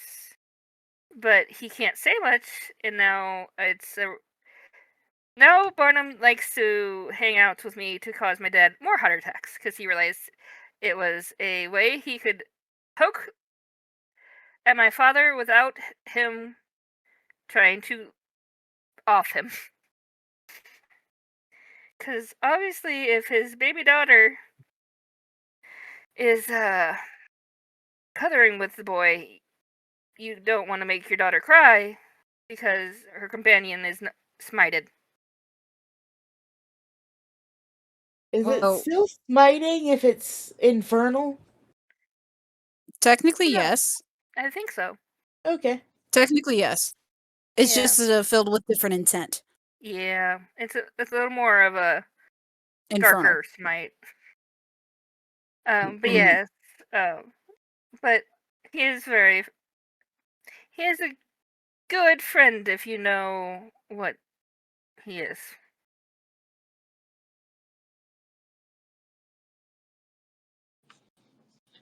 So as Vetis says that, you see kind of the door begins to kind of creak open, and Quinn starts kind of making his way towards you all. It's also still holding the very expensive bottle of wine, by the way. Exactly. Oh my Takes a sip right out of the bottle. And Vetis, As after he having to walks talk about over. emotions, is going to go, "Oh, thank God. Quinn, over here." Ted is gonna look at Quinn and go, "Did you steal that?" The king for permission, and he said I could take it.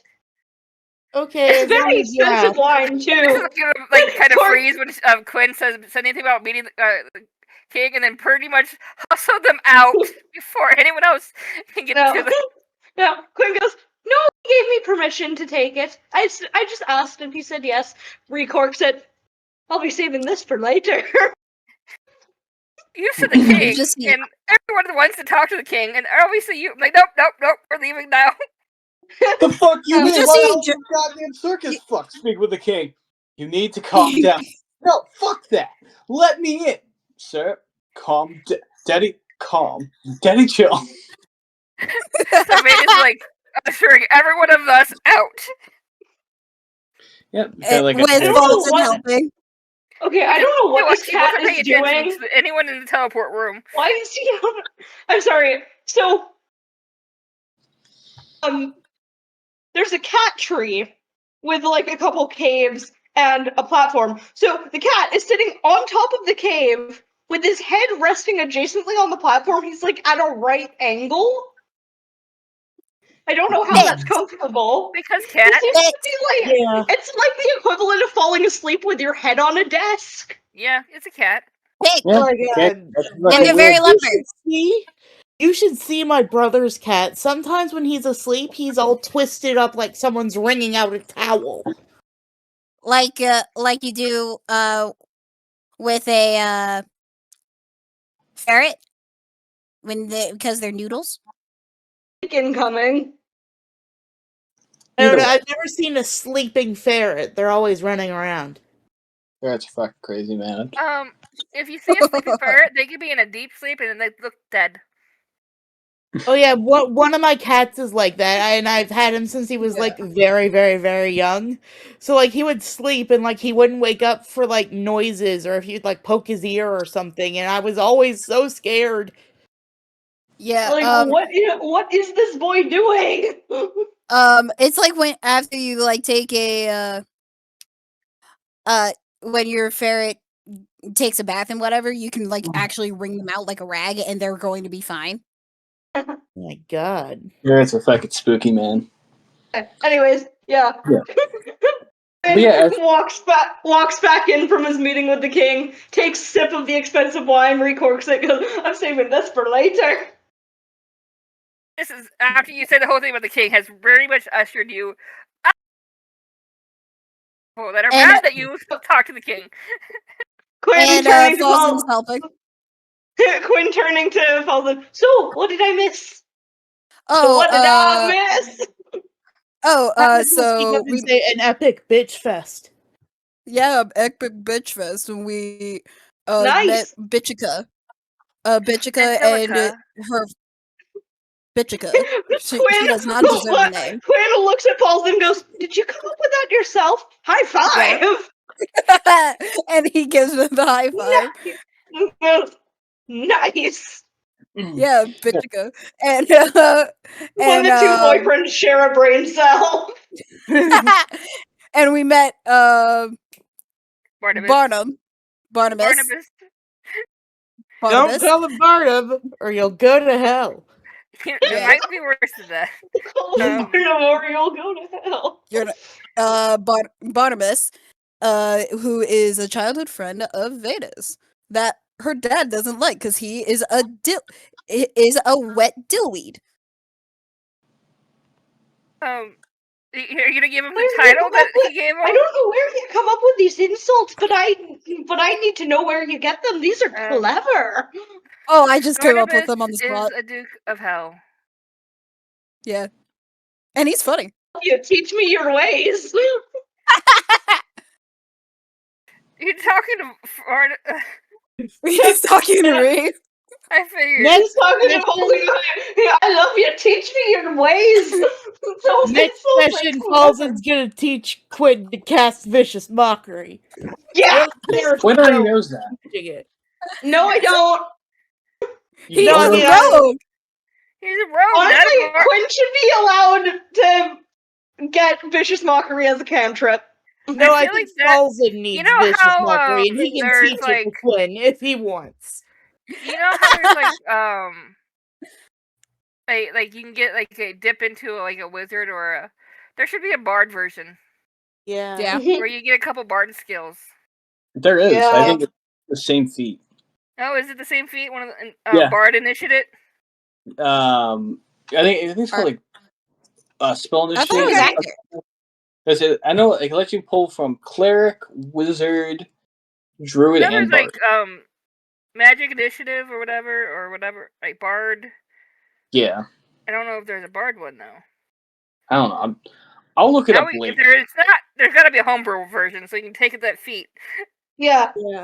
I don't need any other bard spells. I just need Quinn to learn Vicious Mockery because he's already a menace to society. So it'd be a feat. It would be like a +1 to your charisma modifier, and then up to level 20, and then access to like 1 or 2 one bardic cantrip and 1 bardic spell. If it's going to be anything like the other ones. John, on the next level up?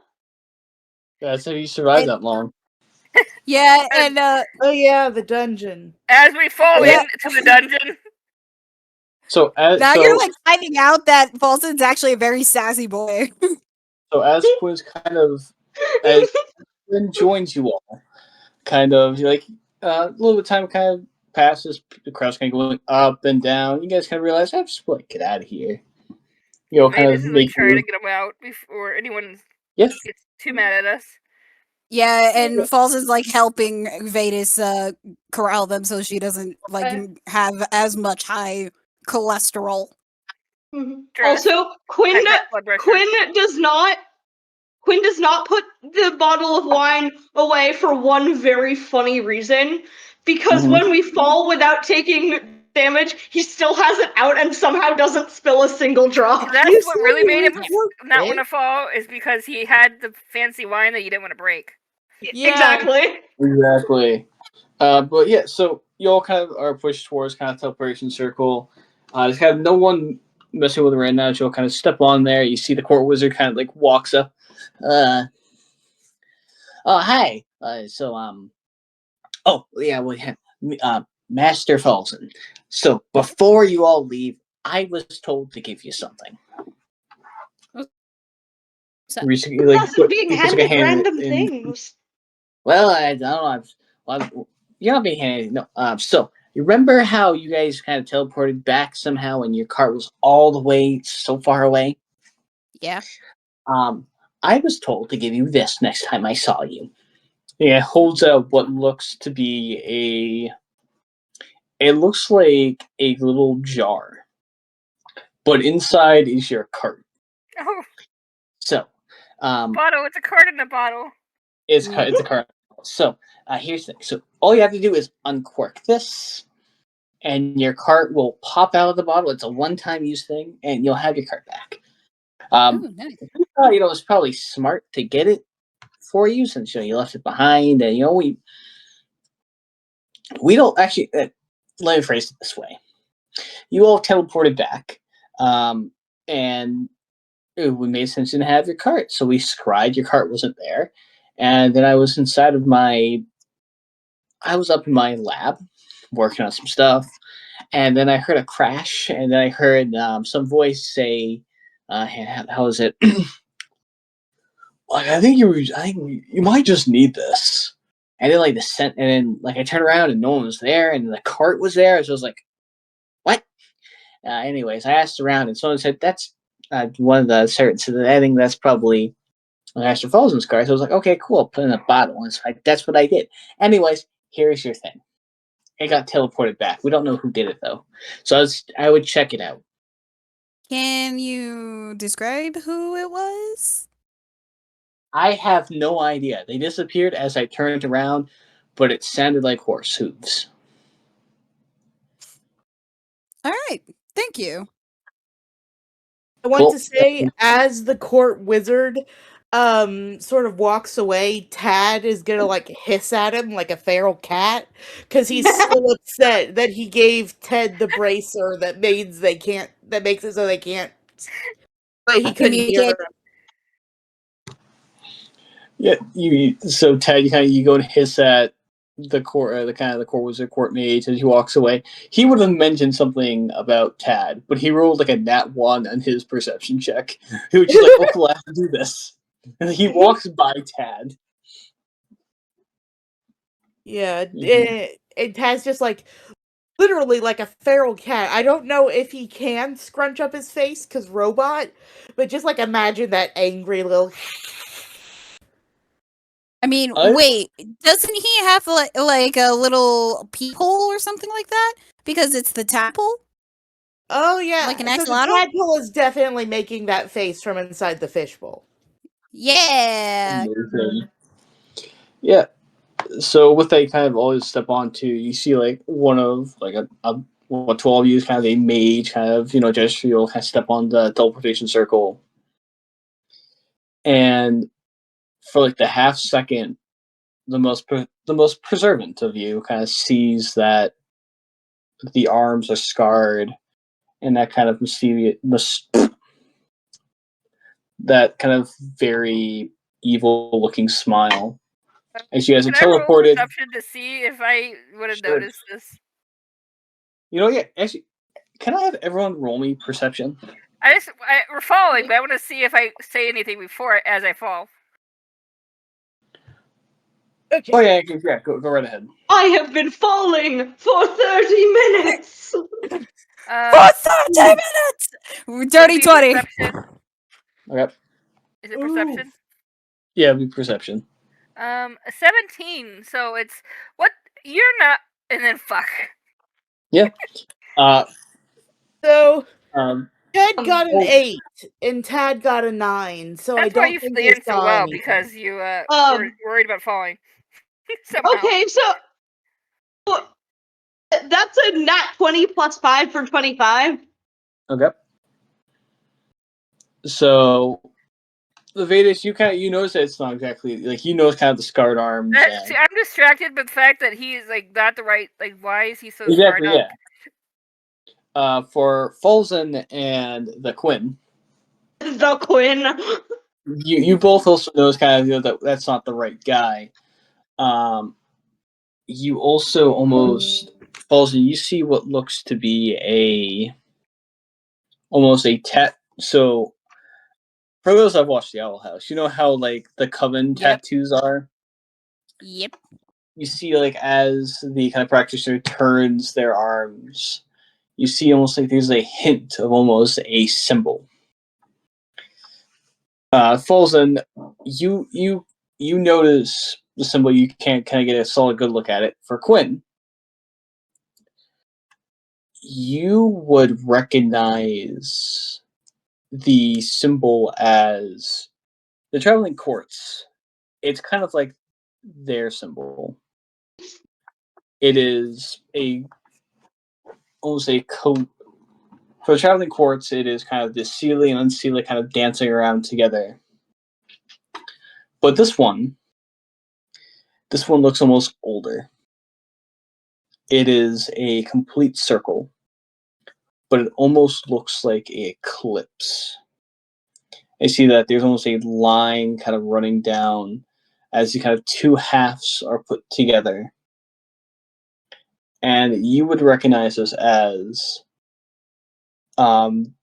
this symbol was tied to a agreement that both courts had towards the beginning of the Planar Crusades that Arthur and his knights did. And some legends mention that this organization or this kind of small group had their hand in the downfall of Camelot. And it wasn't something that both courts agreed on. It was just a bunch of people were just like, cool, this is what we're going to do now. Which is a big kind of no-no between the courts, unless it's like, hey, this is what we're all agreeing to.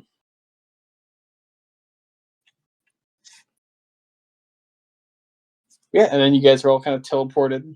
You all begin to fall. For those who do not take damage, go for you. For those who do, so sorry. Quinn does like a full flip, lands in a gymnast pose, wine bottle intact. No. The wine bottle is falling separately, and you do your fancy shit, and then you hold your arm out and you catch the wine bottle. Yes.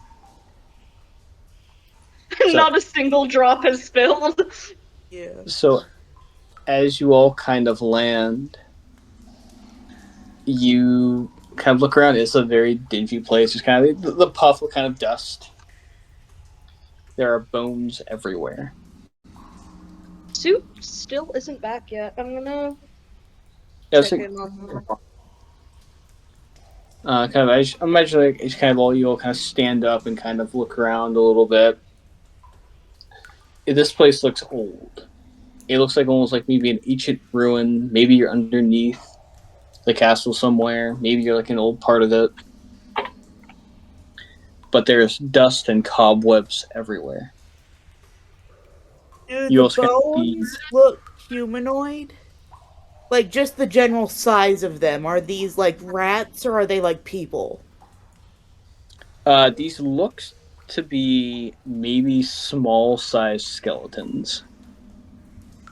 A Okay, lot of them look almost draconic. Oh, great. No.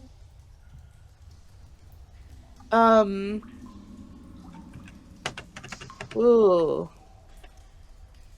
So, okay, I'm trying to think of how scared each of my characters are. You're all good.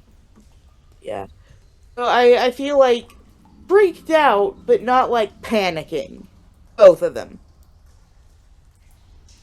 At one point, Tad will realize he's basically immortal, but not today. That's a tomorrow thing.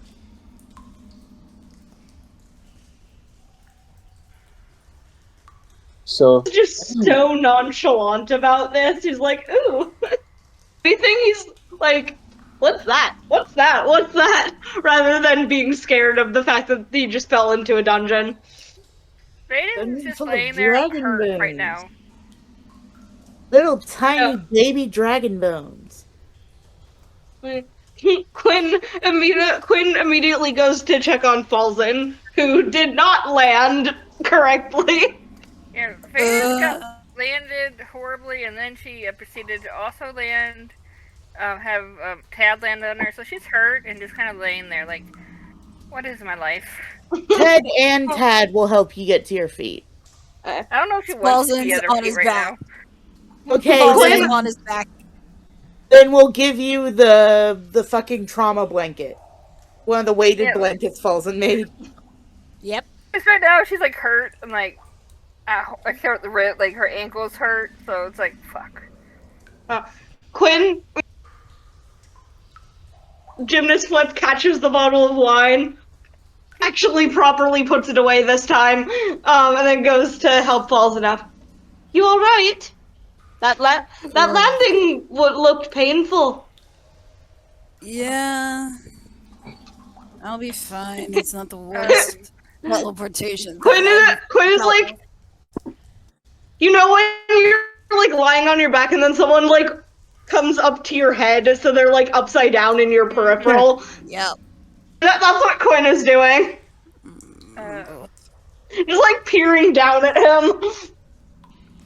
But Vetis is going to cast her healing hands on her ankle. mm-hmm.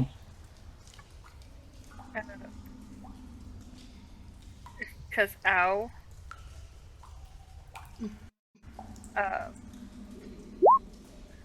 So she gets 3 things back.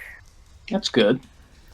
It's not much. So she's at 37. Yeah, but 37 out of 46 is better than what she 30 whatever. Yeah. Yeah, 34. So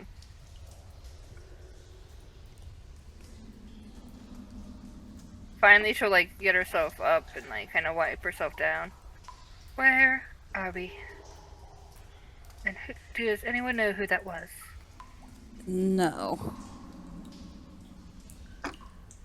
Whoever he was, he's very scarred up.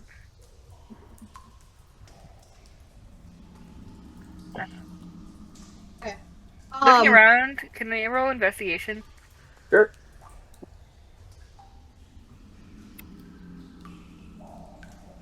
Oh, 23. Ooh. Another dirty 20. Let's go.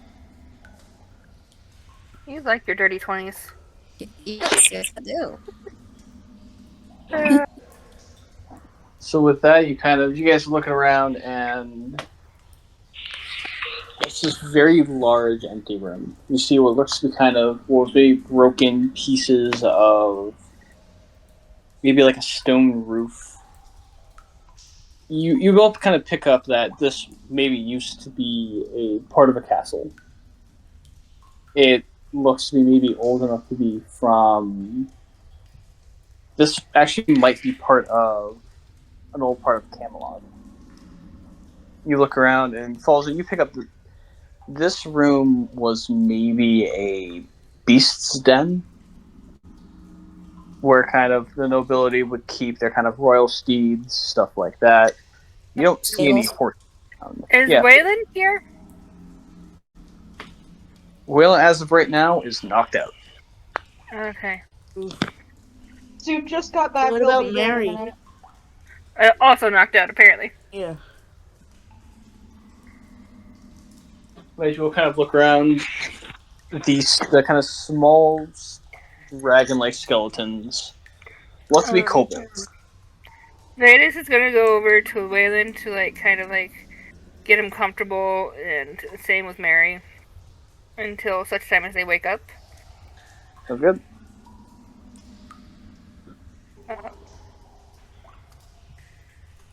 Making sure that nothing's around that could attack them. Also. Yeah, I would say with also you guys check. Doesn't look like anything is going to attack you guys. Okay. It seems very empty. There's skeletons. They all seem to be very broken. Even if they were to kind of reanimate, they would not be strong enough to actually be a threat to you guys. Okay. But it seems like an old place, like Camelot kind of old. Yeah. Great. Just what we want to be when they're word of the knights being revived. I feel like we're being sucked into a prophecy I do not appreciate.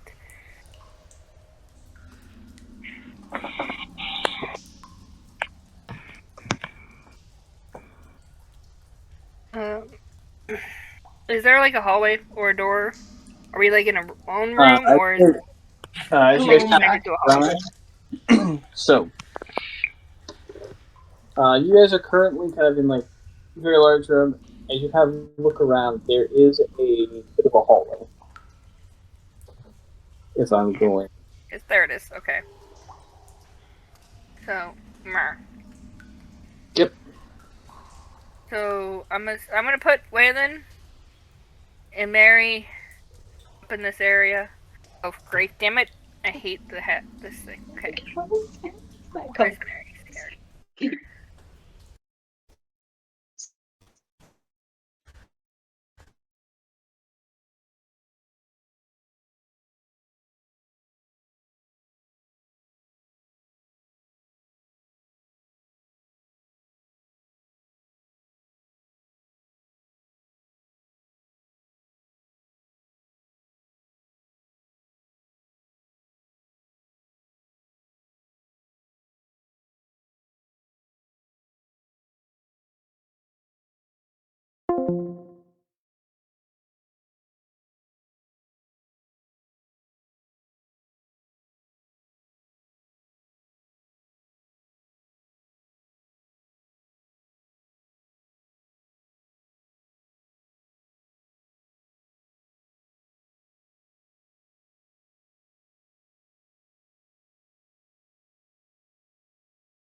If you hit Yeah, and I can move Quinn as well. Okay, that's fine. Alright. Alrighty. I got it. I can Awesome. control mine. Yeah, that's all we need. And I can also control You're about to Quinn's, fall. apparently. Yeah, I think everyone can control Quinn in case Quinn Yeah. is not able to use roll 20. I just don't have my own computer. Yeah. I got it. It's okay. Yeah, you're fine. Okay. Tad, I need a picture of Tad again. So I can make a token for you. And I can edit. Hold on, I know where I can grab the picture real quick. Okay, because I got editable tab.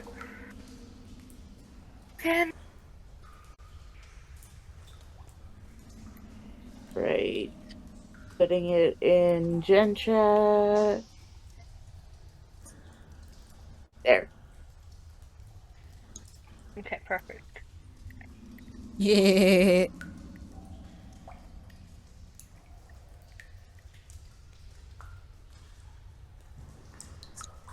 Yeah, you guys are all starting. I'm sorry. I'd like it to be known. I have a friend who is very adamantly against watching anime, but for me, he agreed to.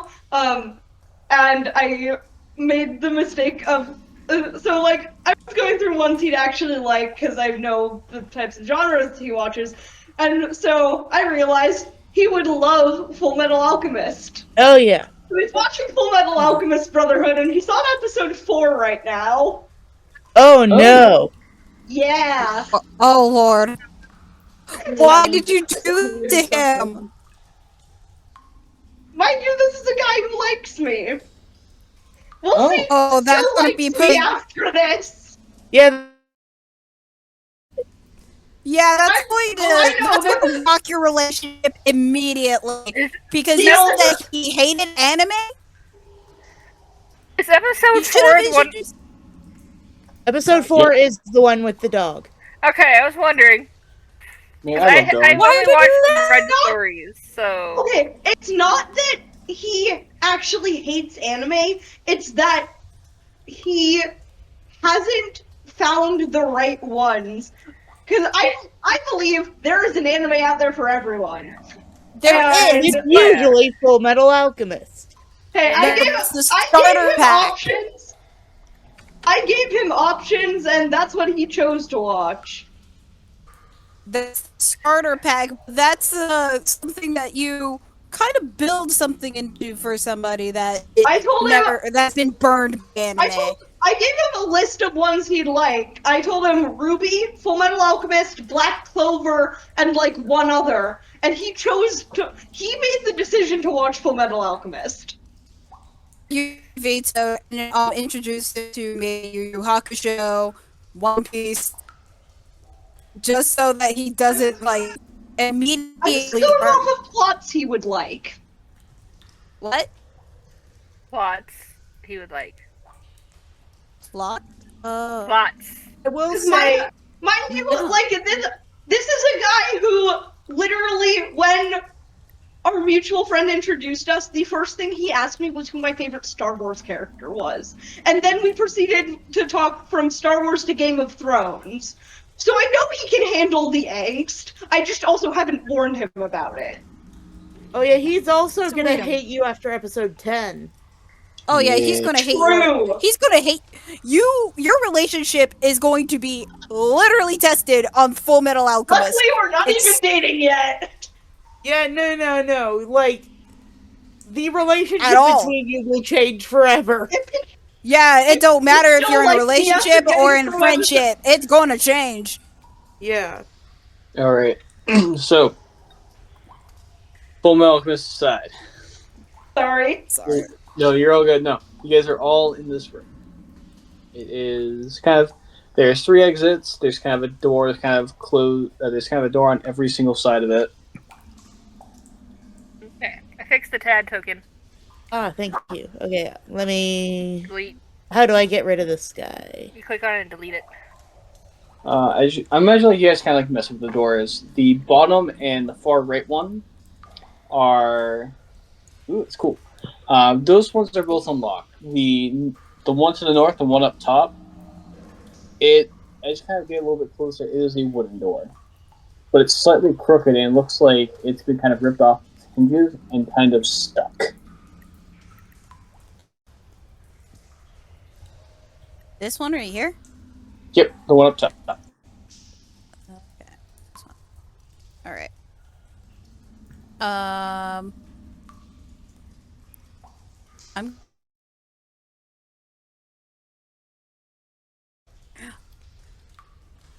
Sorry, I found out that I have magic. Same. I think that's You so and I- cool. Like I didn't know it was actually How there. do you do that? It's still enough you go to quad effects? Yeah, the very bottom of the little left hand guide. Oh. And then if you go below hold, you could just a spark. Anyway, distracted. We're all super distracted. All right. We're neurodivergent. What do you expect? Fly! Yeah. What is happening? I'm Nice. still so confused. Can you see roll 20? Yeah, I can see roll 20. We're just playing with it, with the effects. Ah, I wonder what death looks like. Let's find All out. right. So. Oh, you that's guys think cool. All right. Well, you guys still gonna mess with that. Let's continue with the story. Although I love this, we gotta get through stuff. So which one is unlocked? So the bottom one. So pretty much this one down here, and then this one over here. I'm gonna grab a mouse. Whoa, that was a big thing. That was cool. Yeah. The one up. Yeah, the one up top here. It looks to be kind of ripped off its hinges and is kind of stuck. So it could technically be removable. Yep. That would be a question. Marri, can you remove this? Would be if Marri is here. I mean, I could like, try. It's like, oh yeah, wait a second, Marri. Nope, she's still up. Never mind. Listen, can you which door do you want to go through? But I don't know. This one's closed. That one's closed. Maybe someone doesn't want us to go through it, so maybe we should avoid it. Or maybe we should go through it because that was likely the one that we're being led. Oh. What about these other two doors right here? They're open, so we can technically go through them. I mean, we can go through those, or if you want, I can try and open this one. Open that one for you. I don't think it matters. We can pick a direction. We just gotta figure out where the hell we're going. All right, and I'll just like go over and break to see if the door's unlocked. It's broken. It's like stuck. It's unlocked, I think, because it's broken. It's just not. It's like kind of in the way. All right. I'll just break it down. Just like kick it in. Yeah, sure. Give me one quick second. If you're gonna kick it in, make me an armored attack. I thought it would just be a strength thing, but okay. I think it's because you're kicking, not just trying to pull it out or something. Or Nat 20. The door is a mimic. Nat 20? Nat 20, 25. 25? Alright. Yep. Or the door is a mimic. Who said that? I said that. Yeah, you feel your toes getting licked. No. Toe is stuck. His boot just goes through it. So as you go kind of kick the door, what's your strength mod? My strength mod? Yeah. Plus... It's gonna be +5, right? Because you said you got 25? Yeah, but because of it's the hit DC. Oh, okay. Yeah, I have a plus 3 3 in strength. Yep, plus 3 in strength. Alright, so it'd be... So as you go and kick the door, you kind of hear it like creak a little bit, and you hear like some of the kind of wood begin to crack, and it's still standing. It needs to take like a little bit more damage.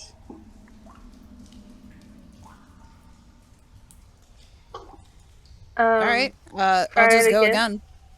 Yeah. Alright, yep, make me another attack. Oh no, the map disappeared. Do not fear, I'm doing something cool. Are you hiding the rest of the map so that way we Yeah. can't see it? Okay, good. 19. Yeah, you hit the door again, and you hear kind of a little bit more. Maybe like one more kick would break it. All right, let's go. Yeah, make me another attack. And 17. can I also, if it doesn't break all the way with this one, I would like to just randomly throw something at it. All right. The thing you throw at it should probably be Tad, because I feel like... No, I was gonna do an arcane blast. It's fine. Okay. Because I have a minimum of No. 6 damage, so... What do you have, Falzen? 17. 17? Yep. One more time, and you feel your leg go through the door. Is his door, like, pull him out? You start kind of pull your leg out. You feel you almost get caught a little bit. You kind of pull one more time, and the door kind of bottom of it cracks and breaks. You got, but it's still on your foot. You got part of the door still on your foot, though. Is the rest of the door still there? No, it's kind of all falling apart. Okay, good. At least, it's gone. Do you need help with that? Nah, I'm good. Okay, can you light up the hallway? All right. And he's just going to take out one of his torches and lights it, which I will edit in my inventory. I was funny. I was talking to the DM, but that also worked. Yeah, don't worry. I have light. So as the torch is light, lit, so I would have just cast that on anything. It'd be funny if you cast light on the lit torch.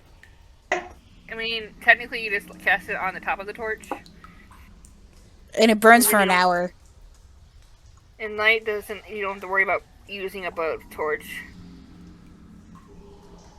I feel like Falzen has already lit the torch, though. Yeah, it's already I done, did. so it's fine. But it's like she's like, I have light, you know.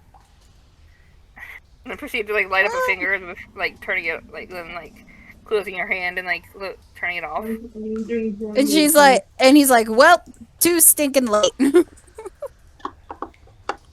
Maybe next time. And I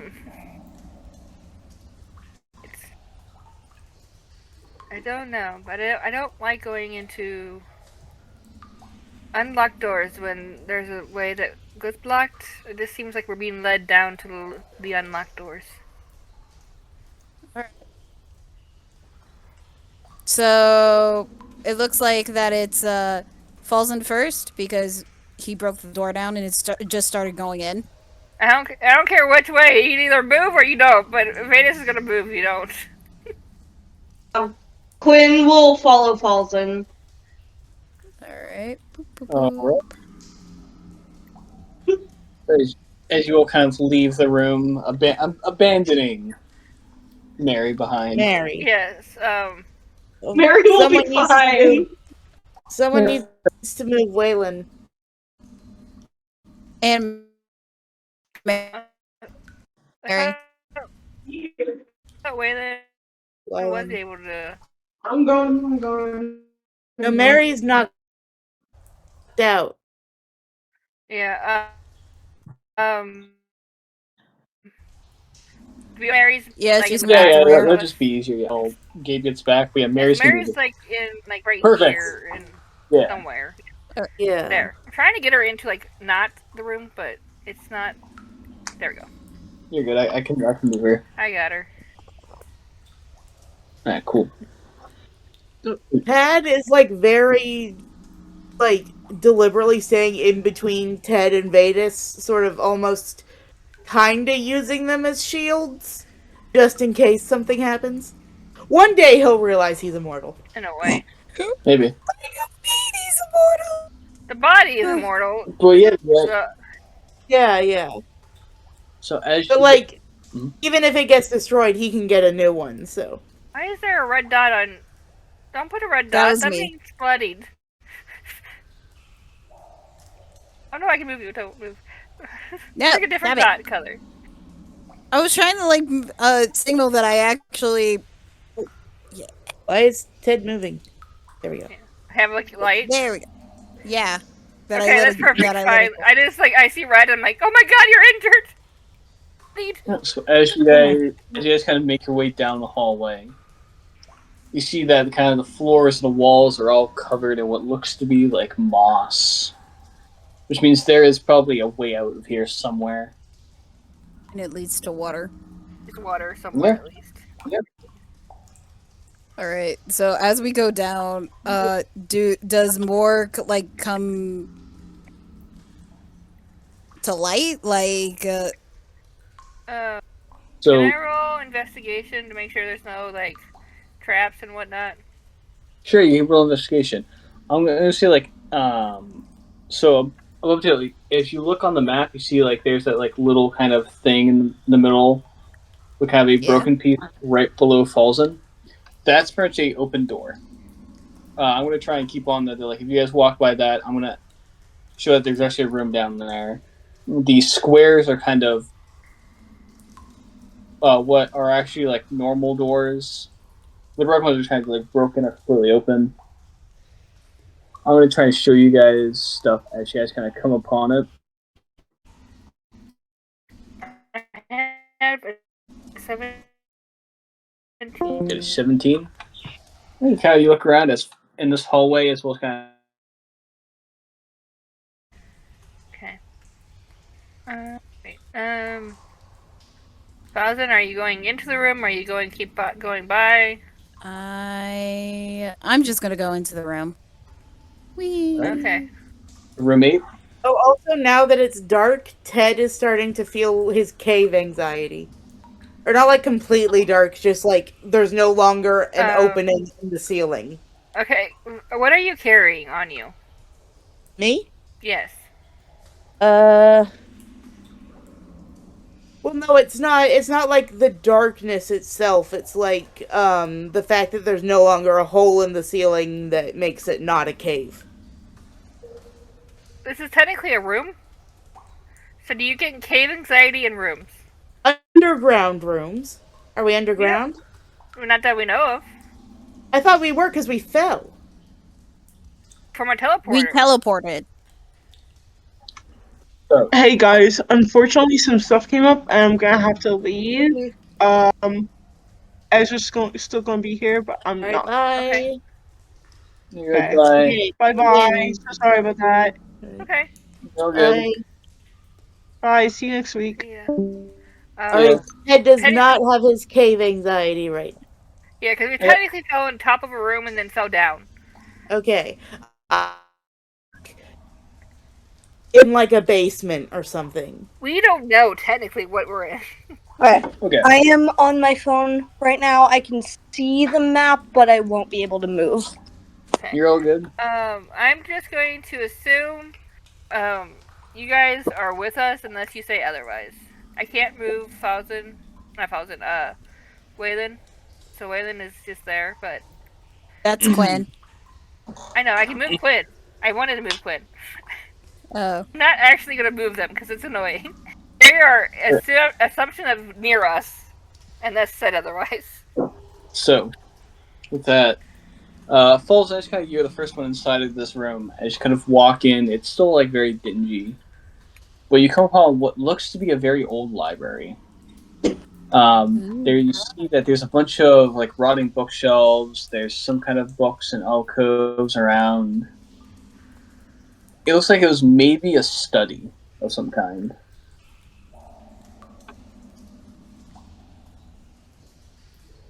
A study? Yep, a study. Can I look around at if there's any like actual books or whatever to see maybe there's an idea of where the hell we are? Sure, yeah. Make me a quick investigation check. Alright.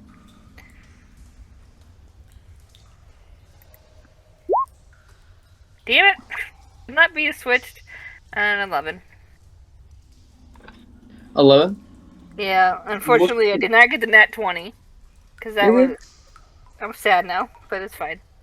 as you look kind of from like bookshelf to bookshelf, you kind of grab some of the books, and a lot of them kind of fall apart as you kind of pull them out. What languages do you speak? I speak Celestial, Common, Draconic, Elvish, and Infernal. So you kind of pull one of the books off, kind of read the spine, some language you don't fully put together. It looks almost too. The writing looks almost elegant. Almost a petiteness to it. Kind of flip open the Sylvan? book. Yep. Sylvan? It looks to be Lady Sylvan. Wait, what languages do I speak? Let me check because I might never mind. Sylvan because I am Fae. That's what I was like. You might come for default. Let me double check. This is absolutely assuming you know it.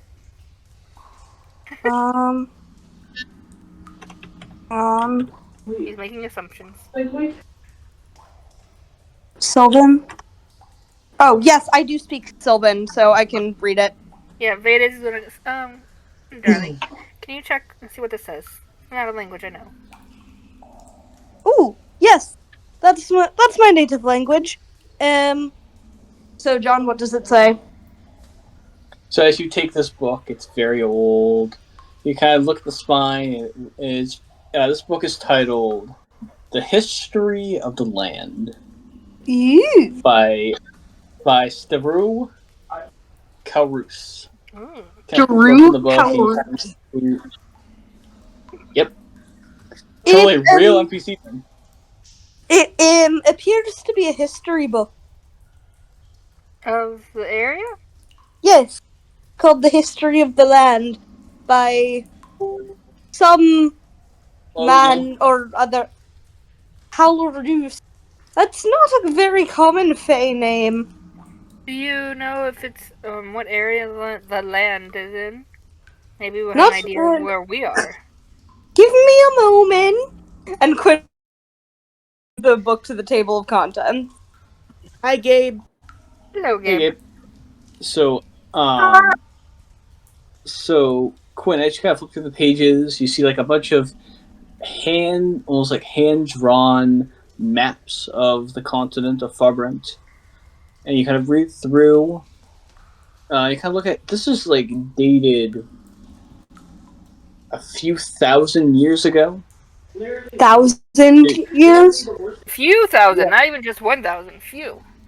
Gabe, there's a map on Roll20 that we're on.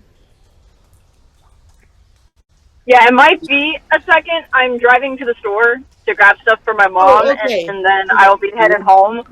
Does John have my seat? And if so, is Marri dead? Mary's not Mary's dead. No, Marri's just following us in the back. Yeah. Marri.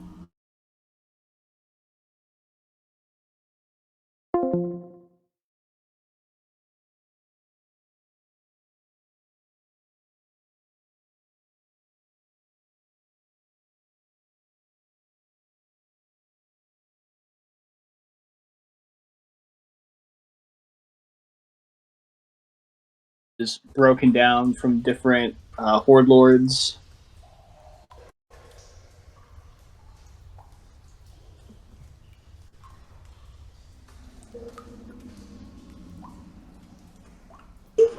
Okay, I'm listening, sorry.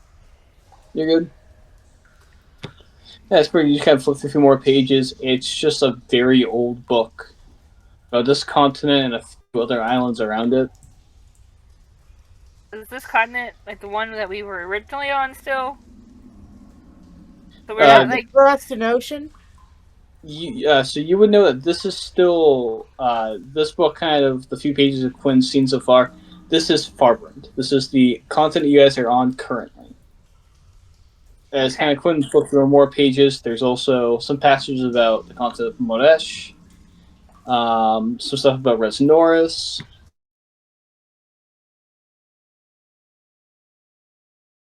That's good to know. Yeah. This book seems to focus on Farr-Brent itself. Very old Farr-Brent.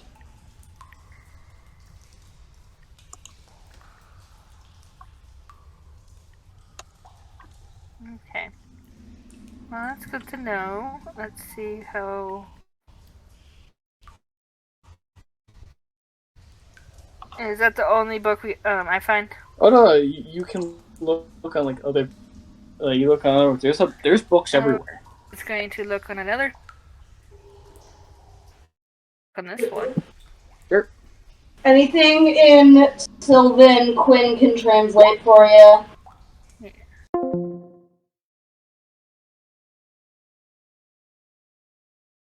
I can walk for a second. Yeah, I'm just rolling on Roll20 because I'm lazy right now. You're all good. Until it betrays me. 20, so the 20 kind of look from like bookshelf to bookshelf, kind of grab like another book. And just kind of pull it out. You see like it breaks in half and kind of dust falls onto kind of the table. And although it's not a book, you do find what looks to be like a handful of letters on a table that were. The ink looks very old. It's also in Sylvan. Any book I find that's in Sylvan, I hand over to Quinn without even saying anything. Quinn has taken to dramatically reading the letters. Yep. Vetis gives a kind of a small, like, amused smile, but continues looking at the shelves as she listens.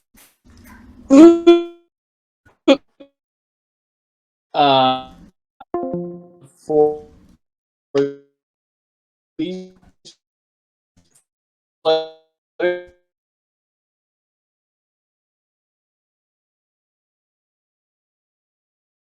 Any that I recognize, I can roll a history check.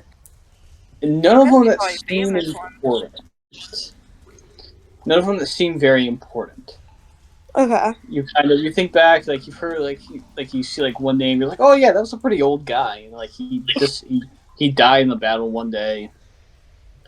You kind of look through some other notes, but it's all about kind of. You can kind of put together. You are currently in what chalks up to be a stronghold. It's very kind of iffy. Some of the reports say that the stronghold is inside the Fey realm. Other ones say that they're in the mortal plane. Maybe a combination of both. Mm-hmm. Yeah, something kind of like that. The one thing I will say.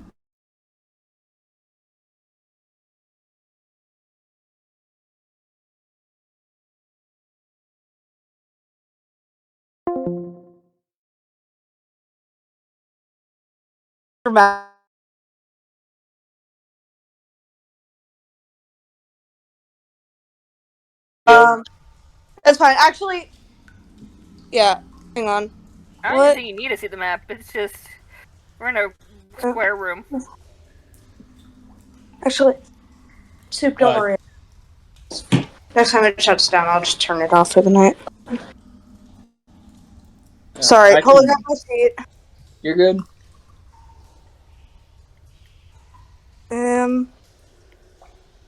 History. That's dirty 20. God damn, you're real fucking good. I love my dice. That's fucking. You should, man. You read through this notebook, and the beginning it's just like it's some like normal like battle report. It's kind of like this thing happened. We got shipments coming in from this day. You can't pick up that they. I misheard shipments as shitheads. Same thing. On this day. You put together kind of they got shipments coming in. Their numbers are kind of growing by the day. You know that some of them were actually like, catching dragons. The one thing that kind of catches your attention with that good history check, you think back to the history you know of all these people who went MIA, died in battle. You look at kind of like when everything's dated, and you running down your spine. Some of the generals that died in battle appeared at this stronghold days after they died. Oh. After they died. Yes. Oh, so the No, Quinn midway through July 1941. Wait, I thought he died in 1940. How is he alive in apparently your 1941? today I died in battle was not far off. Ted is gonna start looking around. Are we dead?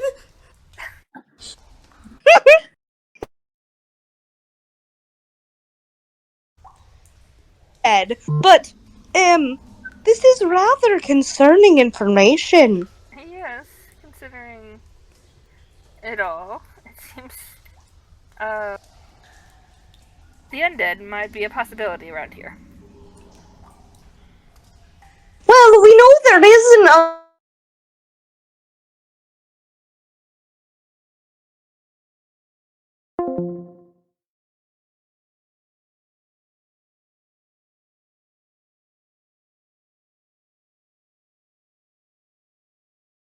This is their area. I'm going to throw a little extra information, which you did get a really good check. Yay! You kind of see this, and kind of you almost get this. Oh my god, you're like dragging him. So Quinn, Can I turn on the camera to show them the cat? Yes. I think Falzen might hurt you if you don't. Oh my god, you little guy. I'm sorry. Wait, I have to see the little guy. I am not looking at the camera. Look at the Make it bigger, camera. Just a little guy. They're all watching him right now. Oh, okay. Sorry. Let's get back to it before I get sidetracked. The little extra information, Quinn. You know that kind of a lot of the people that were here, kind of, who were supposed to die, actually showed up here. The extra piece of information. You also know around the time that this was happening, there's almost a flash in your memories of kind of seeing the symbol on that weird practitioner. That was a third faction of the Feywild. What was the third faction of the Feywild? They've went by a few different names. The one you would remember is the the Broken Courts. The Broken Court. Yep. No, the Broken Courts. Courts plural? Yes. Like court, as in like the QU or CO? As in kind of like the Seelie and Unseelie court kind of thing. Okay, the court, okay. Like the traveling court. Yeah, Okay, pretty much, just like that, except you would know that kind of the Broken Court. Mm-hmm. You would know their big thing during the time was trying to combine the both the Seelie and Unseelie together. Is that the symbol I saw earlier? Yes, it is. Big brain moment. I'm also going to throw in there, you know that their thing was, we're going to put the courts together, and we're not going to be divided, we're going to be one thing. If you like it or not, they were kind of like a big rebel faction that almost took down both courts. What era would that have been? Would that have been Oberon? It would have started Oberon. Okay. So it would have been Oberon. Would it have kept going through Kythan's era? Yes, it would have. Okay. Like this. Thing. Are they still relevant now in Theo's era? Apparently. They're not supposed to. They're not supposed to be. Greatest to go. I think they might be irrelevant. So, in universe, Quinn, you would know they're not supposed to be relevant. They're not supposed to be here. They were disbanded, and I say disbanded. Their ranks were massacred. Oh. Because they want to take down both courts. If you weren't gonna, it must have been by order of the Unseelie Court then, because Kython would not allow such a thing. It explains why they're still here. Yeah, way to not be a good ruler. Good going, Kython. Kython does not support mass murder. But yeah, Quinn, Yes. you would know that they're not supposed to be here. They were disbanded. They were kind of threatened if they ever came back together. Any survivors that they did not get ever tried to reform, bad things would happen. This is how you get quotes, Kython. Kython, like, haha, oopsies. Somewhere out there, face palms. I don't know why, but I do. Someone's talking about me, damn it. What is this boy doing? But yeah, you would know that this is very old, and the practitioner, there's a good chance that they were a part of the organization. Okay. Quinn will relay that information to the group. Okay. This makes no sense to anyone. Falzen, you spent some time in the Feywilds. This group was supposed to be disbanded, right? That's what I heard. You would have no idea, Falzen. Yeah, no, that's what I was gonna say. Like, just because I've spent more time in the wild part of the Feywilds, I've never really interacted with anyone. Oh, right. People, ew. Feywild emphasis on the wild. Yep. Versus Quinn lived in the city. Yeah, and he's over here like, bro, I literally lived in the woods. I Quinn lived is a in city the woods. boy. And you're dating a hermit. Yup. Out about doing things. Technically, he would be a nomad. Yeah, that seems right. Yeah, I don't think you're a hermit if you have a boyfriend. Former hermit. An ex-hermit, if you will. No, now he graduated from hermit to recluse. That's fair. Yeah. An ex-hermit, if you will. Nah, Anyway. the second they break up, he just returns to being a hermit. That's almost Who says possible. anything about them breaking up? I know. Quinn's like, you got me for life, bitch. No, Quinn is the type of, like, if he was served divorce papers, would rip them up and go, good luck trying to return me without a receipt. Oh, goodness. Yeah. Anyway. Anyways, yeah, you guys are in like this very creepy library. So, we're dealing with a faction that is not quite Seelie, not quite unseelie. They want to be all powerful. Got it. If the library weren't so old, I think we got sent back in time, but since it is, I don't know. No, we haven't.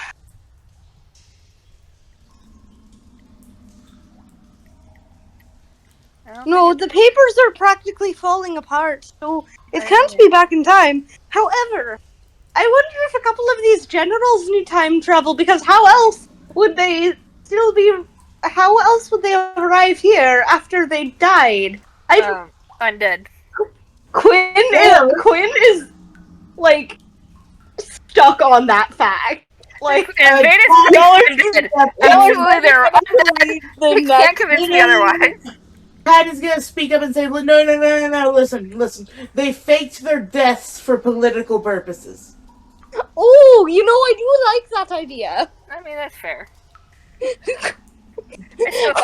Quinn listening to Tad and going, I like that more than the undead idea. To be fair, Vetis is like, I'm annoyed, they're undead, I don't care. To catch Marri up real quick, you guys are currently in the dungeon hole. and people are looking through books. To figure out where the hell we are.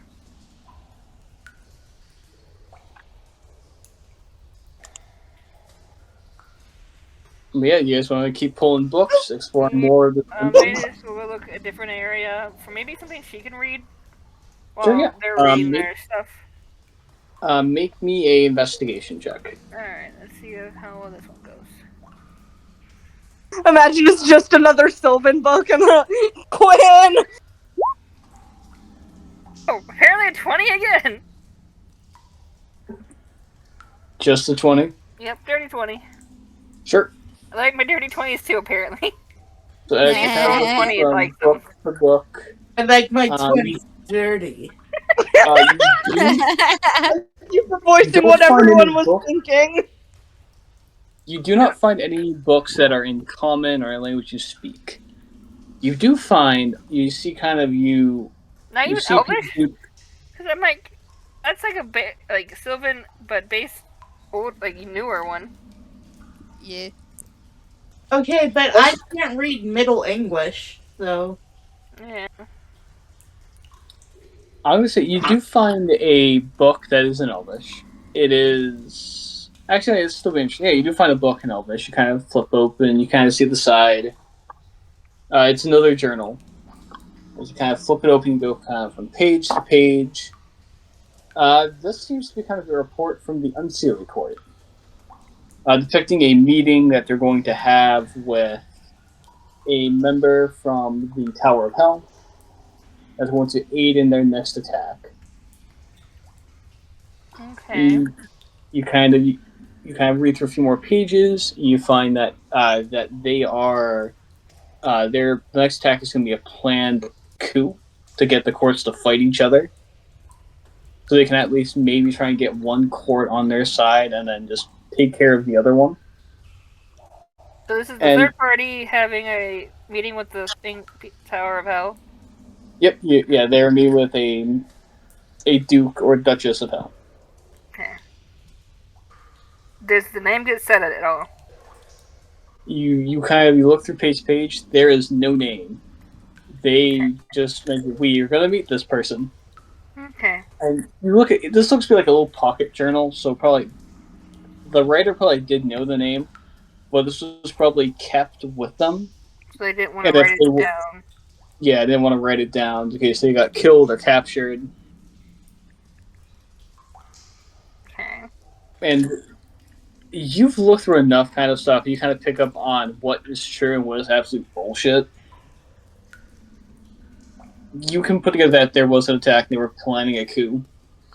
The fluff and the random other bullshit was just like they were phrasing it as like a party. And it was terribly put together. Like, you could have done so much better. Like, whoever planned this coup is horrible at it.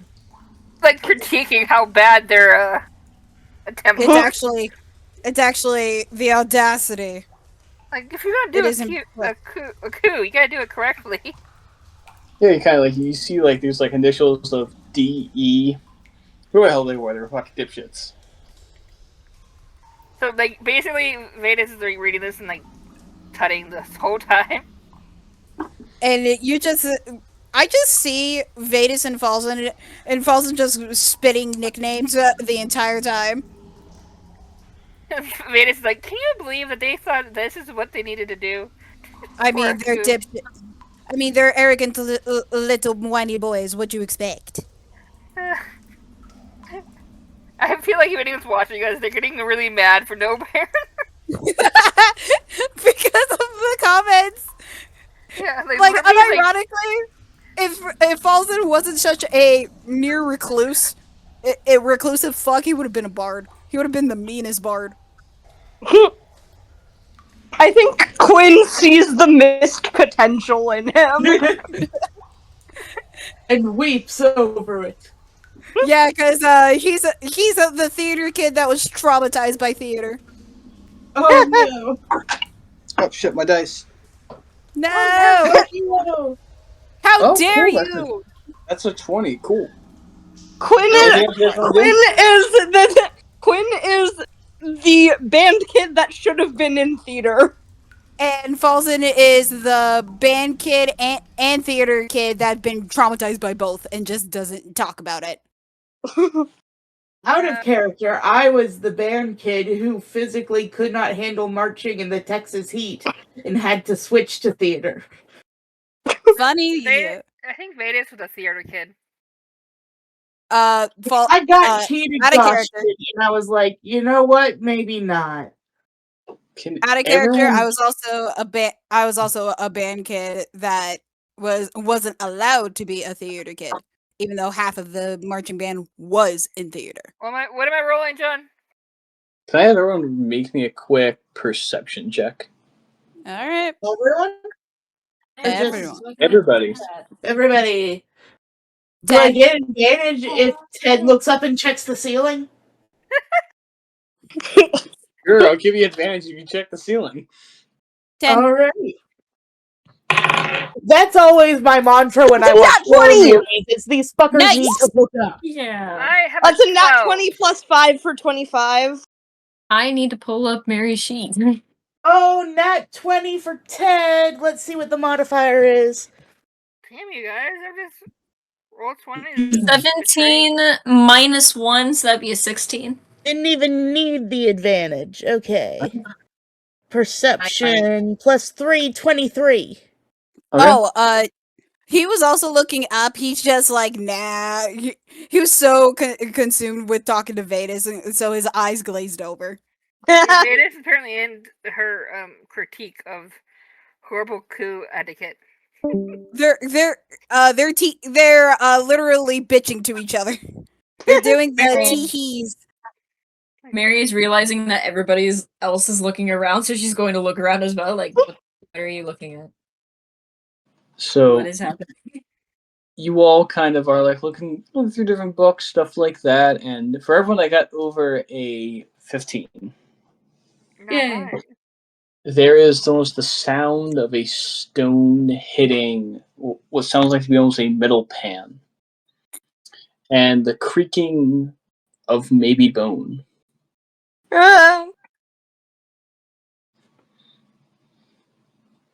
That is all. Sounds like good.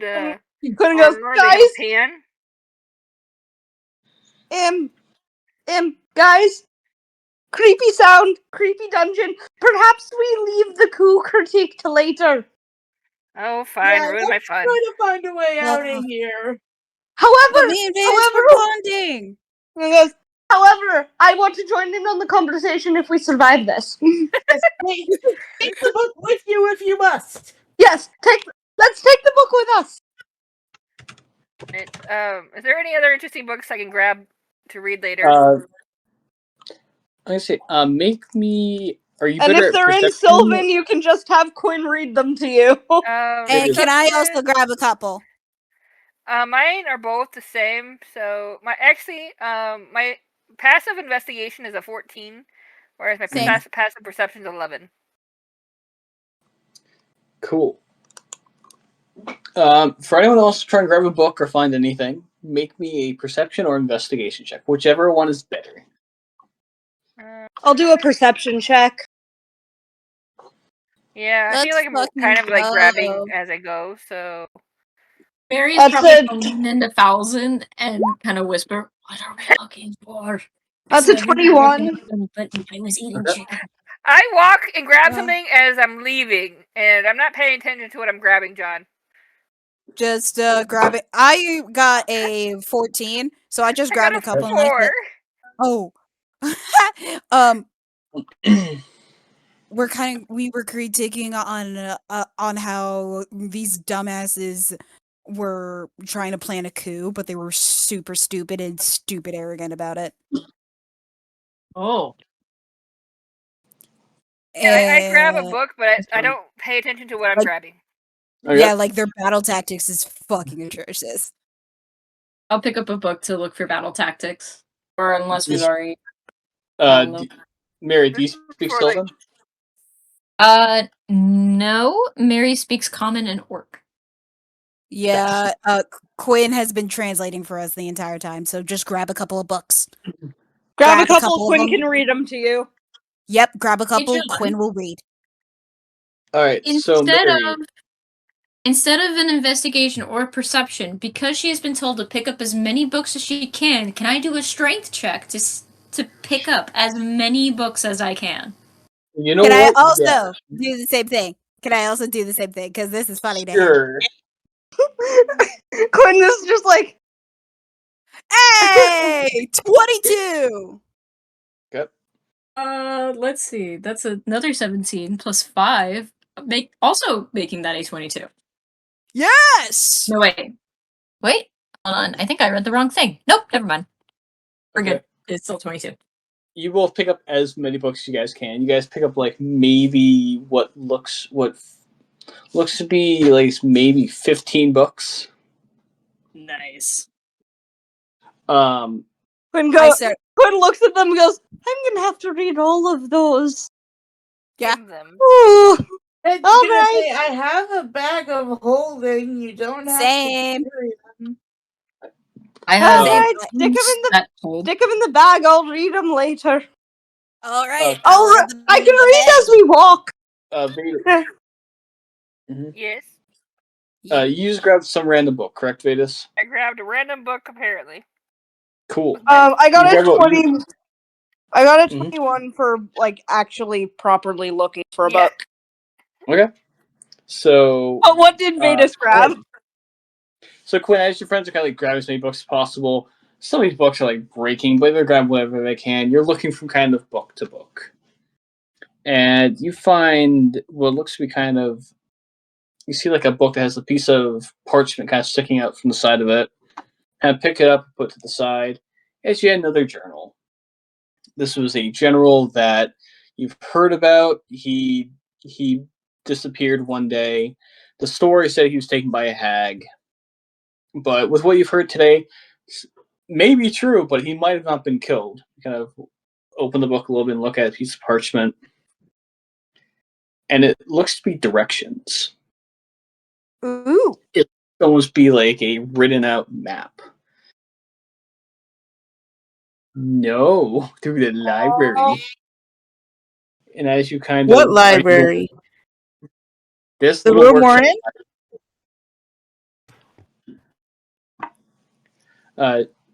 Quinn, are you going to follow the directions? Yes, I am. Sure, yeah. You follow the kind of directions. It's all in Sylvan. And as you come to what looks to be a bookshelf that's been kind of toppled over. Mm-hmm. And you know underneath that bookshelf is a fake piece of stone that has a trunk underneath it. I want the trunk. Quinn Ted is gonna go, Quinn, I thought we were leaving because creepy noise. One moment first. There's a thing, and I need the thing. What's the thing? It's a thing. Quinn is like, whoa, I never get them. It's like, you guys all have cool things. Marri has her magic armor, and Quinn's like, I want a cool thing. What's my cool thing? You're dating him. You've got a griffin. Ted's gonna be like, I don't have a cool thing, and Ted's gonna be like, you don't think I'm cool? You've got Tad. You've got Tad. You've got a griffin. I don't have a pet or anything. I want this cool thing for myself. Unless it ends up being more useful for someone else, in which case, whoever it's most useful for. But I hope it's something that'll be useful to me. Okay. You don't like the guitar I gave you? I love the guitar, but like something helpful in combat. You know? Have you never actually smacked somebody with a guitar? Or I don't know, use the someone string. with a guitar when you use the gift from one. Guitar. Yeah. Or I use need the a way to string. break your guitar. Or you... Quinn, you.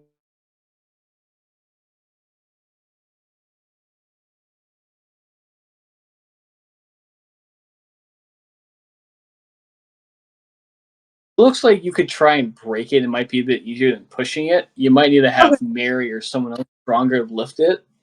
But also, you could just break it. I'm gonna break it. Yeah, this is Quinn's thing. Yeah. Sure, yeah. You kind of. While they're breaking it, what book did you give me? Because I'm curious. Sure. And the book off the shelf, and you find a book above table. You can't read it, but Quinn's going to probably translate. It is a book called Sins of the Caves. That seems like a good book for later. It's not erotica. By yourself. Wait, did you say it is or it isn't erotica? It is not erotica. Oh. God damn it!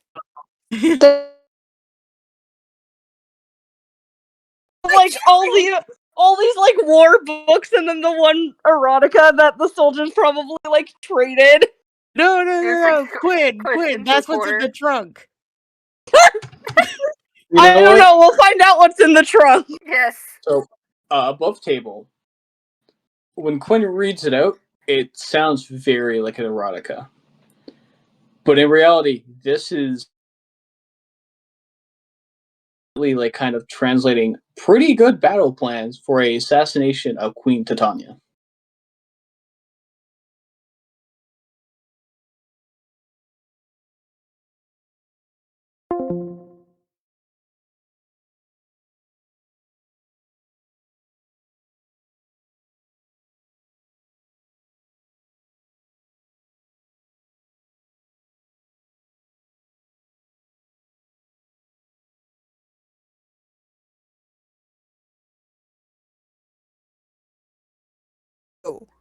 Make it make sense. For different people.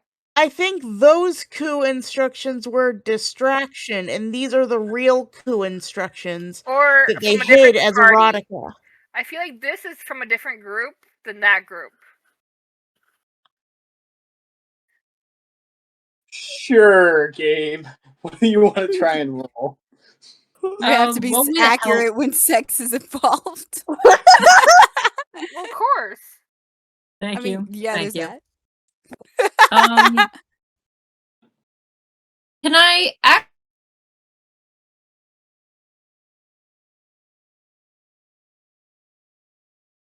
Background. You know what? Yeah, make me a quick deception check. Can you recognize the deception happening? 18 plus 2, making that a dirty 20. Noise. A dirty 20. Kind of. Are you looking at one book in particular, or are you looking at like all the like different books? You're kind of I'm like putting looking at your all the different books. Trying to get as many pieces as I can for this. So with that check and your background, you would know that a lot of these books in the right hands, and someone that can actually speak Sylvan, would make a lot of sense. And this, you're looking at an entire archive of battle plans and plans that this organization put together that they hid under different names. You're looking at an entire small library workshop of past crimes that your father always taught you not to write it in books unless you're going to destroy it. These people seem pretty proud. Marri is going to It's point all to other erotica, books but there's hidden battle plans in it. So Marri is going to turn to all the other battle plans that Quinn had just read, probably for hours, and go, "That's all bullshit. These are all crimes." And as she points to the erotica, and then looks at everybody else. Sexy crime. No, just crimes like arson. No, that wasn't in character. And Falzen's just gonna be making all the quips. Like, okay. Okay, now I believe Quinn it. is literally trying to open up the trunk. Alright, so... So Quinn, to get back to you. Yes, I'd like to know what's in the box. You're good. Yeah, you break through the bookshelf. It's rotten and easily breaks. You kind of prop open the false bottom of the floor, and you find this trunk. So you kind of grab the sides of it. It's pretty heavy. Kind of heft it up next to you. You see that there's a lock on it. Cool. Can I roll sleight of hand to... Yes, you can. Hell yeah. That's a 23. I See, love the being lock a rogue. you pick the lock, and it's a bit easier than kind of you were imagining. This lock maybe once would have been tougher, but over the years it slowly eroded. You kind of break it.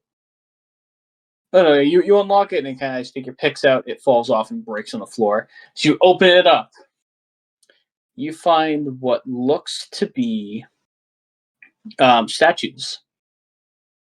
These statues are like if they are sold, you would get figurines, basically. Yeah, it looks like figurines. Let me get my.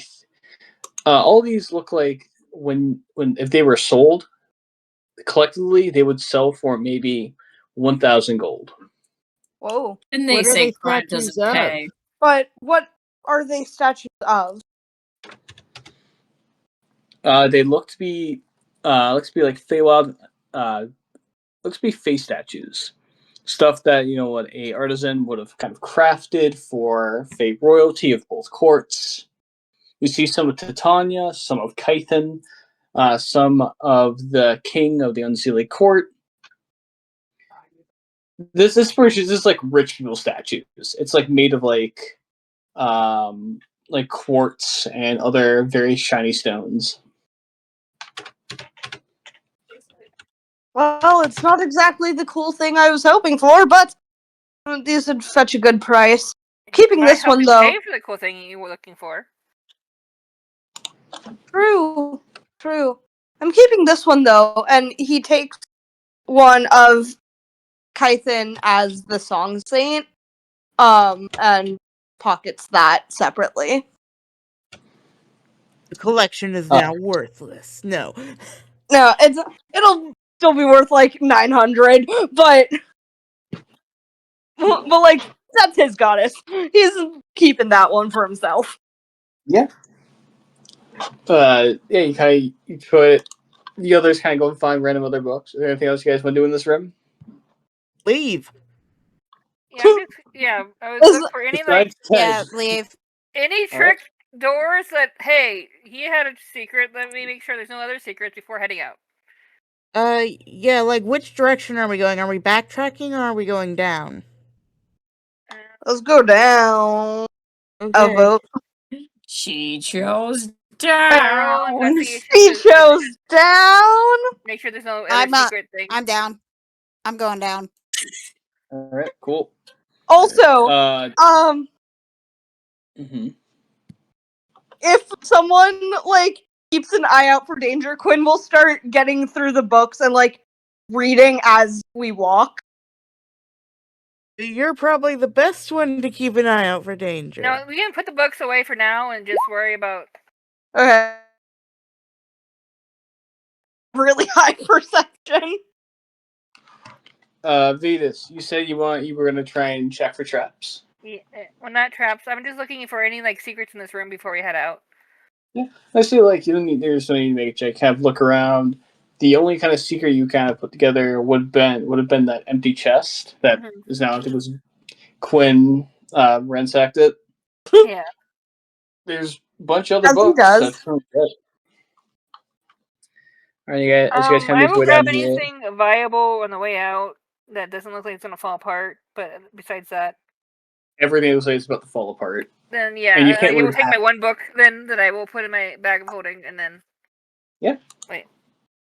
Marri won't touch anything unless told to touch it, because she knows she's like a bull in a china shop and doesn't want to fuck anything up. But she'll keep some of the erotic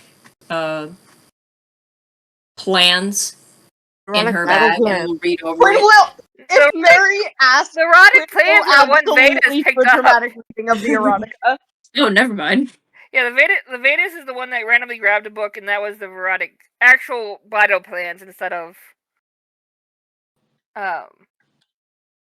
decent ones instead of the fake ones. However, if asked, Quinn will absolutely read them out loud. She might later. That's a later. Quinn will read the erotica out loud if. Vetis is She's not gonna twitch her eyes. She's been involved in her mother's book club plenty of times. We love Mother's Book Club, where they I just already drink have a wine book in and my nothing bag else. from Mother's Book Club. It is erotica. Fuck true. So as you guys can make your way down this kind of bit of a hallway, you see that there's a door. It is stone. Stone door. Is it like a locked? functional door, or is it broken somehow? As you look a bit closer at it, it looks very functional. It just needs to be kind of opened. It looks to be locked. Quinn can lockpick. Well, Quinn, lockpick. I love the idea of just like a snap. Quinn, you're up. All right, can I roll sleight of hand to lockpick the door? Yep, go right ahead.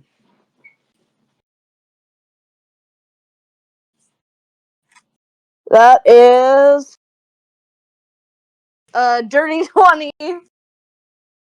Seems to be the magic number of tonight.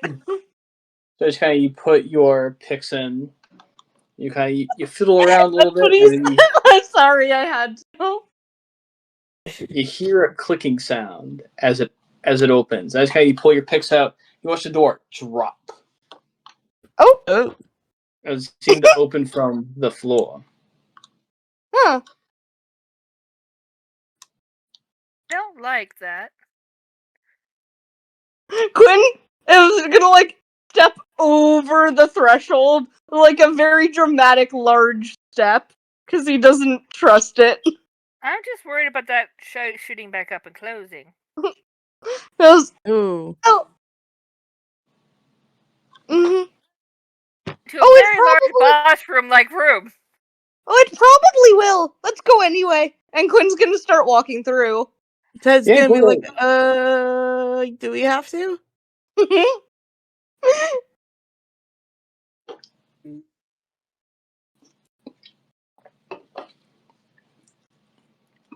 This room is just like the others. Is kind of very empty. This seems like this was once maybe like a living area. It was kind of like a bit like a social kind of living room. There's was once probably high-end cheap chairs. Like they were still pretty shitty, and they were probably like very cheap to buy, but like they were the comfortable ones. Nothing too crazy. There seems to be like but they're gonna be comfy while they do it. it's kind of like you got no fucking money, but you need to buy like a chair for your living room, so you buy like one that's like kind of okay. It's not really a recliner, the cool one, but it's got like a handle you can pull and the thing shoots out. It's like cool. I'll grab one of those. You pretty much find a bunch of those. A lot of them are very cheap, and like they were once maybe in good shape, could have been reused. Now they're all falling apart. You find what looks to be what was once maybe a communal kitchen, the food and the pots and the pans, even what was once maybe a fridge, all completely rotten. Obviously, the only thing of interest down on the southern area, around here, there is a door there, and there is a symbol of what looks to be to Quinn Yunus as a. This looks to be. It's a very like smiley figure, kind of like a theatrical kind of thing, except it is, it's unseelie. Ooh.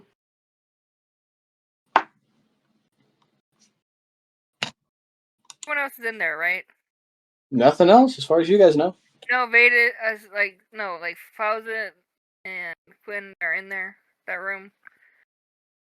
Their tokens aren't, so I was just making sure. If everyone is in the room, Ted and Tad will go in the room, but Ted is staying near the doorway.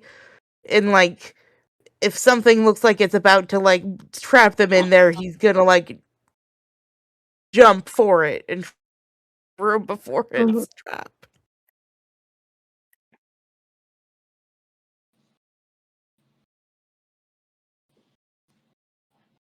You all kind of walk into this room. Even Ted, who's a little bit kind of skittish, staying by the door.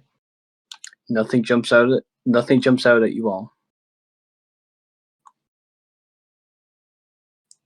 Alright. Everything, as far as you know, is completely calm. Would I be able to tell that this is connected to the room Lady first was in?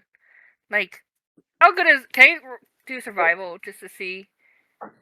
Yeah, sure. Make me a quick. Just see my sense of direction. Sure. Yep, par for the course for my character's sense of direction, as always. Besides Ava, a 5. 5. Yeah. There could be a completely another room over there. Everything here is fucking spooky, and it's not clean at all.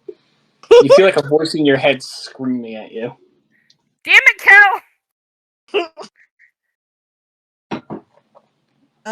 Ted is going to look at the ceiling.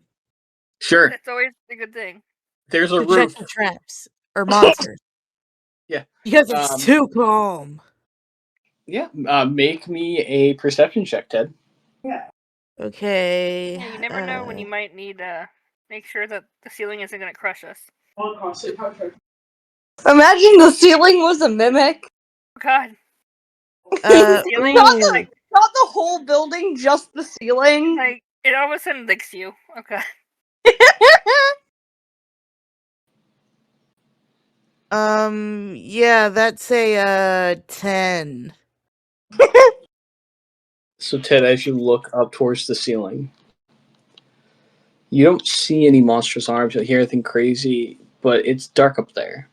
And your mind begins to wander, and you almost begin to see eyes staring back at you. Great. I would also like to check the ceiling. Sure, make me a perception check. I'm checking the door right here. That's a nat 20. That's a nat 20 plus 5. There's no monsters on the roof. Plops a hand on Ted's shoulder and goes, "Nothing up there. Just your mind playing tricks on you." Vetis, so you're gonna look at the door to the west? Yeah. Yeah, sure. There's no need for a check. Kind of look at it. This looks to be a locked door. Oh, damn, it's another locked door. Sorry, actually, no. You think it's locked, but kind of you pull back and forth, and it slides sideways. What looks as kind of it's some like a little bit more like iron version of a Yoshian door. So kind of like a prison door, but a little more. God. Anyways, you pull back and forth, and it kind of clatters a little bit. It looks.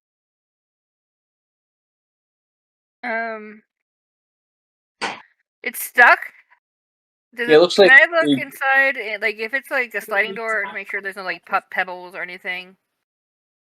If that doesn't work, I want to force it open. Well, yes, force is an option, but there's other options first. You kind of go ahead. I'm gonna use prestidigitation to kind of clear like the track. You kind of use prestidigitation a little bit. It doesn't look like there's any footsteps on that end. Dusty as hell though. Like that floor is so clean right now. We see like another hallway. That's the track. Looks like another room. Yeah, does the door open? It does not open. It seems like whatever. Quinn can try to squeeze through. He's a thin little guy. Well, yeah, but it's but the track is still like something is still jamming it. Yeah, it looks to be something still jamming it. Okay. Alright. Quinn looks at the door and goes, "I wonder if I could squeeze through there." We might be able to, but we might not need to. Let me know. I'm happy to do it. I will not comment on what I'm thinking. Anyway. No, Miss Vetis. No. I'd like to know what you were thinking. Is this how breakable does this door look like? It looks like it'd take a little bit of damage, but you could absolutely just destroy this door. It will break.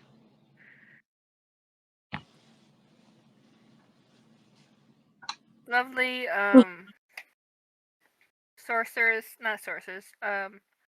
arcane blast.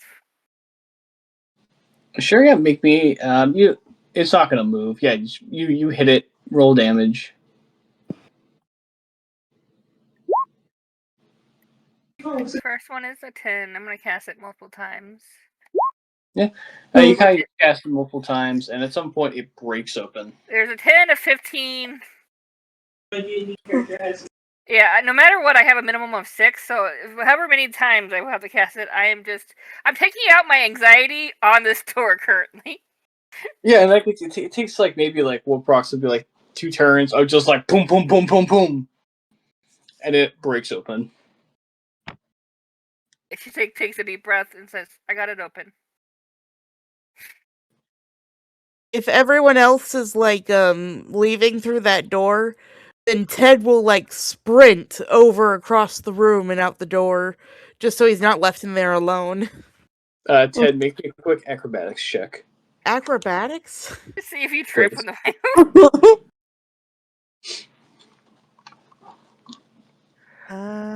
Modifier. 16. Yes, sprint across and you do not trip. I'll be right back.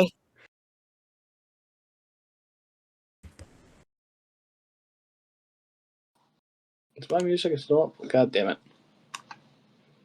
I thought my music was still playing. Let me show more of the area.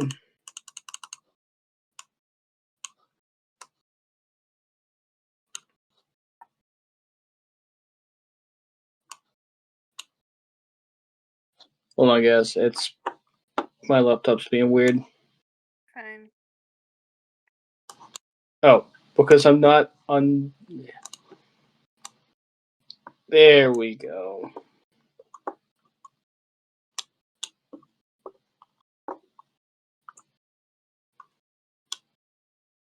Let me get the description of this room real quick. So as you kind of walk into this room, I see that the door is kind of open.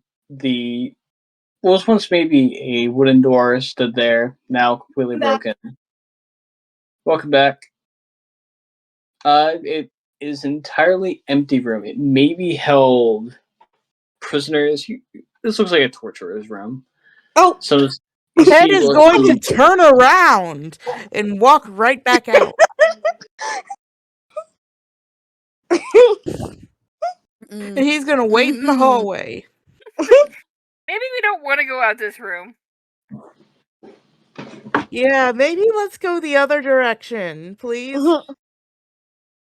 I would like to roll a perception check to see if there's anything we need to know about the torturer's room. Or are you walking over into the room? Yes. Cool. Yeah, you walk through. I said, good luck with that. Well, you walk to the kind of edge of it, and you look inside. It was once maybe filled with like a bunch of torture devices. Now it's kind of a lot of stuff seems to be broken. Some stuff seems to be looted. You do see like skeletons hung up on the walls. You find like a pair of pliers. Lovely decor. Not exactly my taste, but to each their own. I got a 20. What'd you get a 24? I'm investigating to see if there's any secrets, traps, or things hidden or dangerous things. Okay. So, Quinn, you don't see anything nothing kind of. I didn't even get to roll, but okay. Yeah, did they roll? I was going to, but I mean, if you got a 20, I guess I don't. No, you need to, because what if you get a crit? I would say, yeah, roll see if you find any traps or secret stuff. Okay. Because I was rolling for that. I thought you were rolling just to see the room.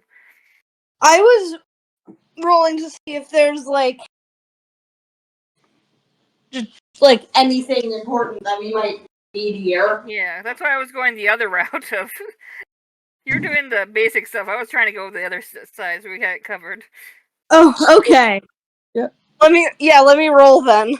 Investigation. Or perception. I was gonna do perception, but I can do investigation. It just won't be as good. Okay.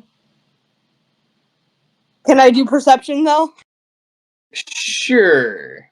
What's the worst that can happen? A nat 20. Not a nat 20, but a 19 plus 5 for 4. You said you got a 4? 24. Okay, cool. Thank God. Yeah, you look around a little bit, and you and Vetis kind of find the same stuff. There is for a torturer's room. You both would know this for 2 different reasons. This seems pretty clean. Like there's still you can see very dried blood that seems kind of caked into the floor.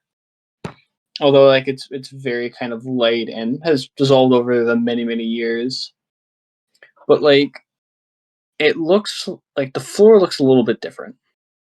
There's also you see kind of over here there's a door that looks to be made like an iron door. You see there's probably there's a skeleton kind of sitting in the back. You also notice a lever.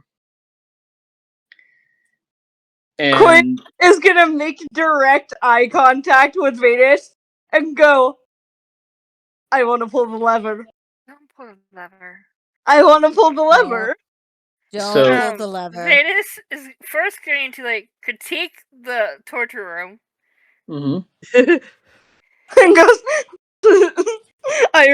I'm fine, I won't, but I really want to. You both would know that the floor looks weird. Not because it's definitely a trapdoor. From a little bit of it's a bit too clean. The floor looks like it also divides in the middle. Oh god. It's a trapdoor. I really want to open the trapdoor and see what's down there. Vetis is going to see which side looks like it's going to be the one that doesn't drop down. Maybe they both drop down. As you both are kind of looking around the room, the floor looks like the floor will kind of drop down and open up. I will say around the edges on the walls, there looks to be small little holes. Small little holes from what? Like what kind of holes? It looks to be holes. Looks like something may come out of these holes. Thanks. Like we're on the doors? No, not on the doors, on the walls. Is there a is this locked or open? That's the south one. Give me one quick second. You go to the south door, the south entrance. You walk up to the door, you kind of grab the handle, it opens. The door handle kind of breaks off, but the door slowly creaks open. Stand over here. Alright, cool. And Vetis goes, if you're going to pull the lever, I am not going to be in the room with you. Alright, everyone get either out of the room or to the edges away from the trapdoor. I'm gonna pull the lever. Yeah, Quinn is giving them all a proper warning, but he's gonna do it. Falls, are you staying inside the room? I'm going to lift Quinn and drag his butt out of the room. No, I want to pull the lever. No, I'm going to lift you. Quinn, you, Quinn, and drag you away. I will cast Unseen Servant. They can pull the lever. Fine. I'm an asshole. If you want to pull the lever, then that's on you and Falzen then. I'm going to be an asshole. That's on you and your keeper. So, okay, I'm going to be an asshole. I'm going to be a DM asshole. How close is Falzen standing to Quinn? Oh, no. They're a foot away from each other. Not even a foot. I thought Quinn walked away to like investigate though. Did Falzen? That's why, yeah. Yeah, would Falzen have followed, and how close would Falzen have been to Quinn? About, I want to say 5 feet. Because he was with him the entire time and just was watching. Okay. Yeah, I feel like you would want to watch Quinn in a torture room, just in case of something like this. So yeah, the lever is right here. I can't see the map. Oh shit, you're good. Remember? Oh yeah, no, you're good.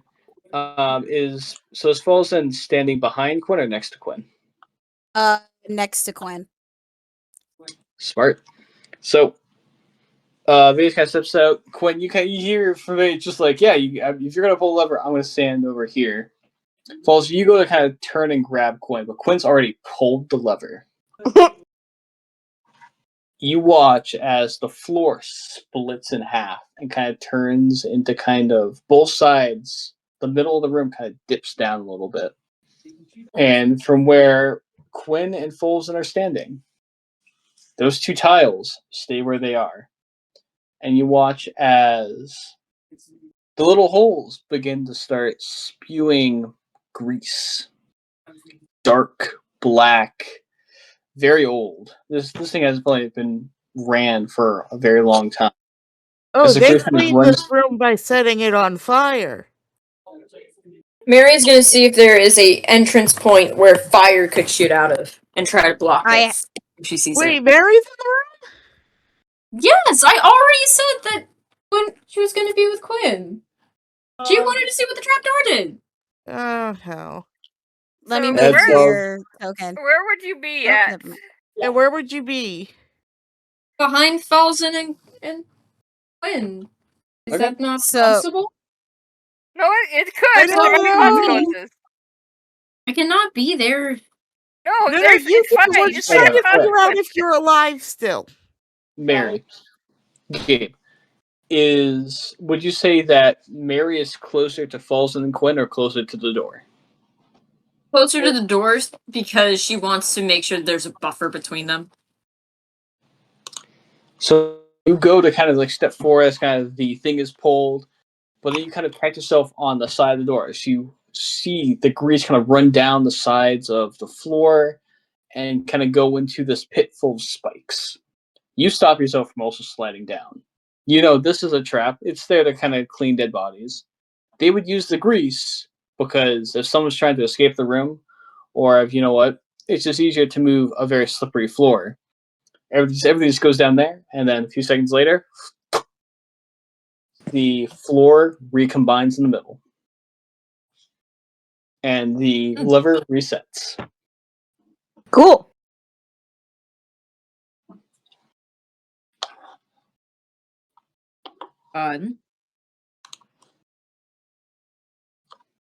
If we need to hide a body, just put it here. I don't think we need to hide a body right now, but it's good to know. Good. Just saying. We could. No, you're right, body.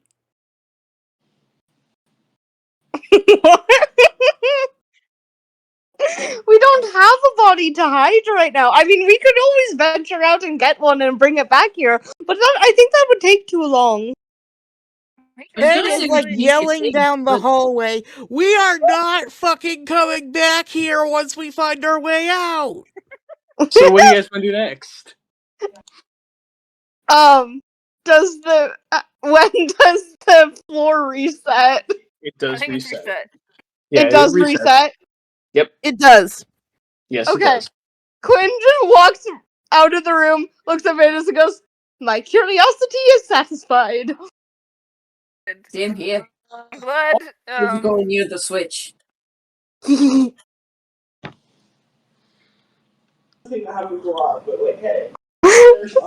just imagining Falzen looks absolutely horrified.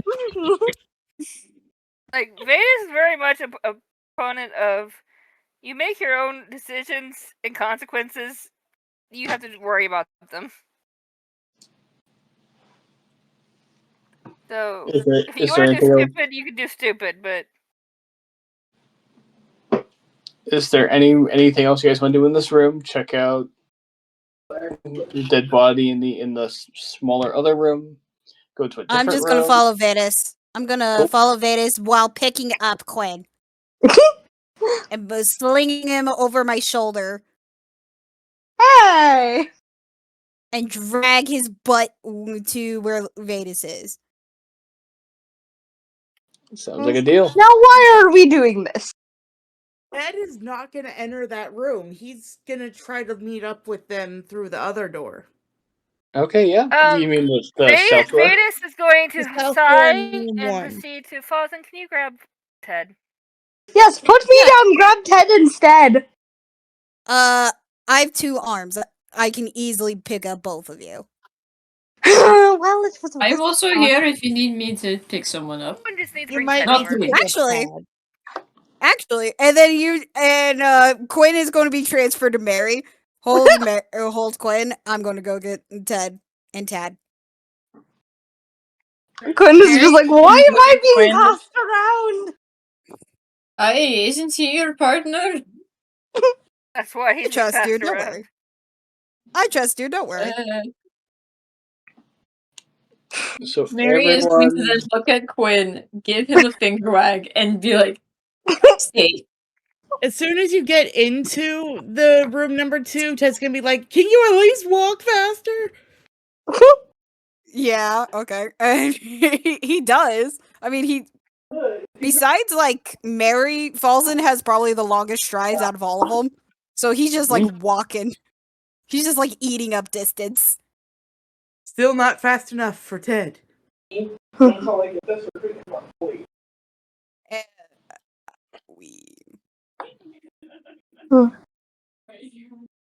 you all kind of there's this hallway down here and another door. And we just head straight down. You can Cool. put Wow, Ted and Dragon Ted Ted. down once we're out of the torture room. Alright. Let me get the stuff for this room coming up real quick. Hold on. So I'm gonna that have to, like, door is back up. unlocked, which is good.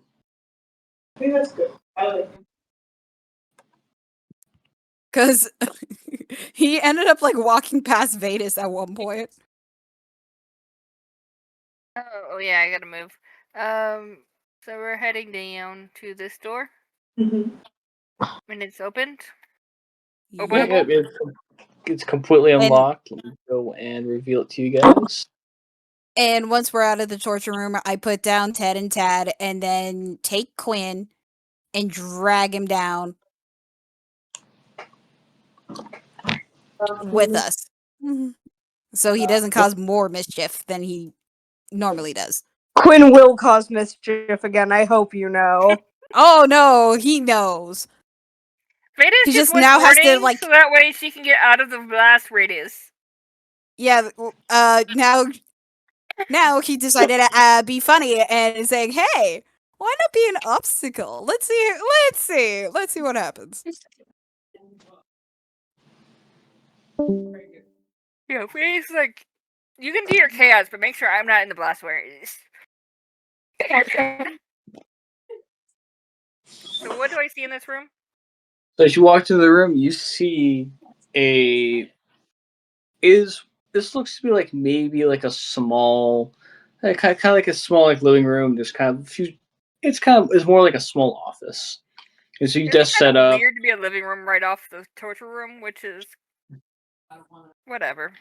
This is an organization that's entire thing was fucking shit up. They're kinky and weird. It's people. It's Quinn's people.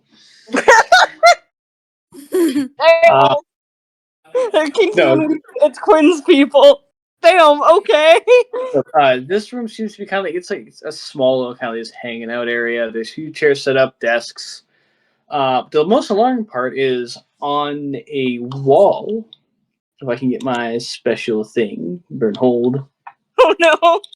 On this wall right here, down here, you see a dead body that in one hand is what looks to be half of a disc. And then in his other hand is a letter. He wears the kind of the clothing of what looks to be. This looks to be like this organization's grunt. The body is old. The uniform looks to be ripped up a little bit. And checking by the smell, he probably died here. I want to read the letter. Investigation. Give me. You said something about investigation, Vetis? No, I heard 19. Yes. You look around. You don't, like. There's something inside this room that catches your attention. There's nothing secret. There's just those 3 doors. You see that the let me get stuff for it. The one you just came through is completely unlocked. The other one that is to your right.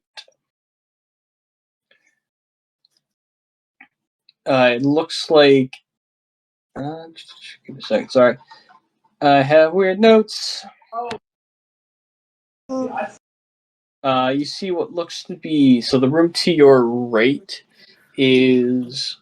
It looks to be a maybe arcane study, like an actual archaic study. This one right here? Yep, that one there.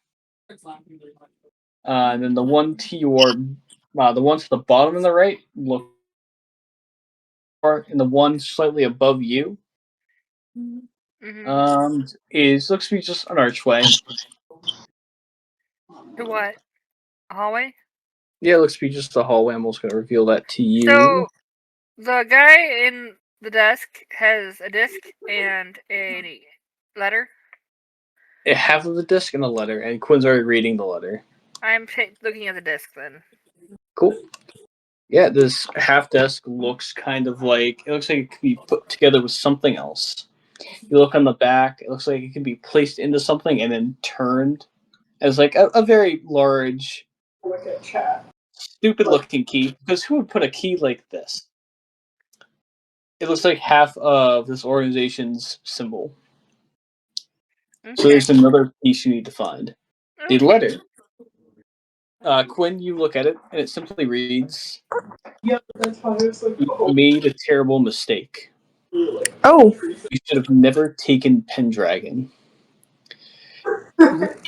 I barely got away with it. Oh, shit. The courts know where we are." Do you have this letter written, and can you send it in letters and stuff? Sure. Thank you. They stole a dragon. They stole Pendragon. Pendragon? Which is Arthur's last. So it was also his horse. Or his dragon horse. Dragon horse? His dragon that he rode was named Pendragon. He named his dragon after himself? No, the dragon named himself Pendragon.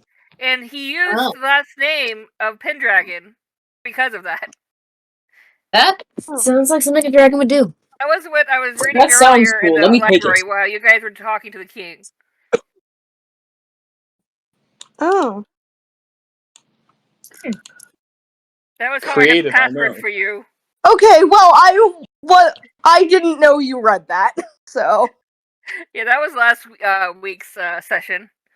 Yeah. Yeah, no one filled me in on that info. Anything else from last week I should be aware of? I don't know, but that was last week's session of why Pendragon was the password. It was the Arthur's mount was Pendragon. I thought that happened 2 weeks ago. I'm so sorry. I thought you were there. But yeah, to give you the quick, to fill you in with that, Arthur's dragon, since he was a dragon knight, named himself Pendragon. Because they had such a very close bond, there was a big respect, and Arthur saved this dragon that should have died. The world kind of turned its back on it, and Arthur said, "Cool, come here, little guy. You're now my friend." And it was just this very close respect between each other. And when Pendragon went to go speak with the Horde Lords, they called themselves Pendragon. So technically, it could be either Arthur or the dragon. We don't know. It could have been someone who literally kidnapped Arthur, or they could have stolen the dragon. Yeah, we literally don't know it at this point. So Vetis is like debating this with Quinn. So do we think they stole the dragon or do they stole the man? Seems like it would be a bigger mistake to steal the dragon. Because then you piss off the man as well. Yeah. But then you steal a man, you piss off the dragon. So I don't know. If you steal the man, you piss off the dragon. If you steal the dragon, you piss off the man. It's a lose-lose situation. It is. Either way, they're both pissed off. Yeah. Someone stick that in quote. They're both pissed off. Yeah. That's a long quote. If you steal the dragon, you piss off the man. If you steal the man, you piss off the dragon. Either way, they're both pissed off. Yes, that's okay, right? Where's the quotes? For you. Oh, is it the top part? It is.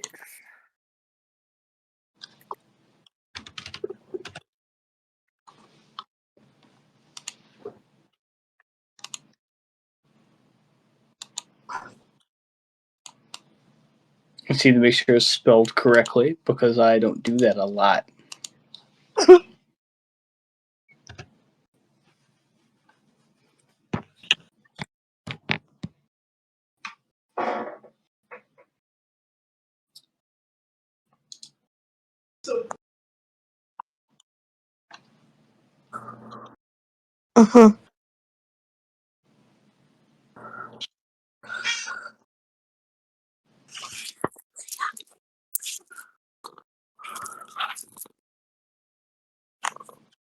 Can y'all hear my cat purring?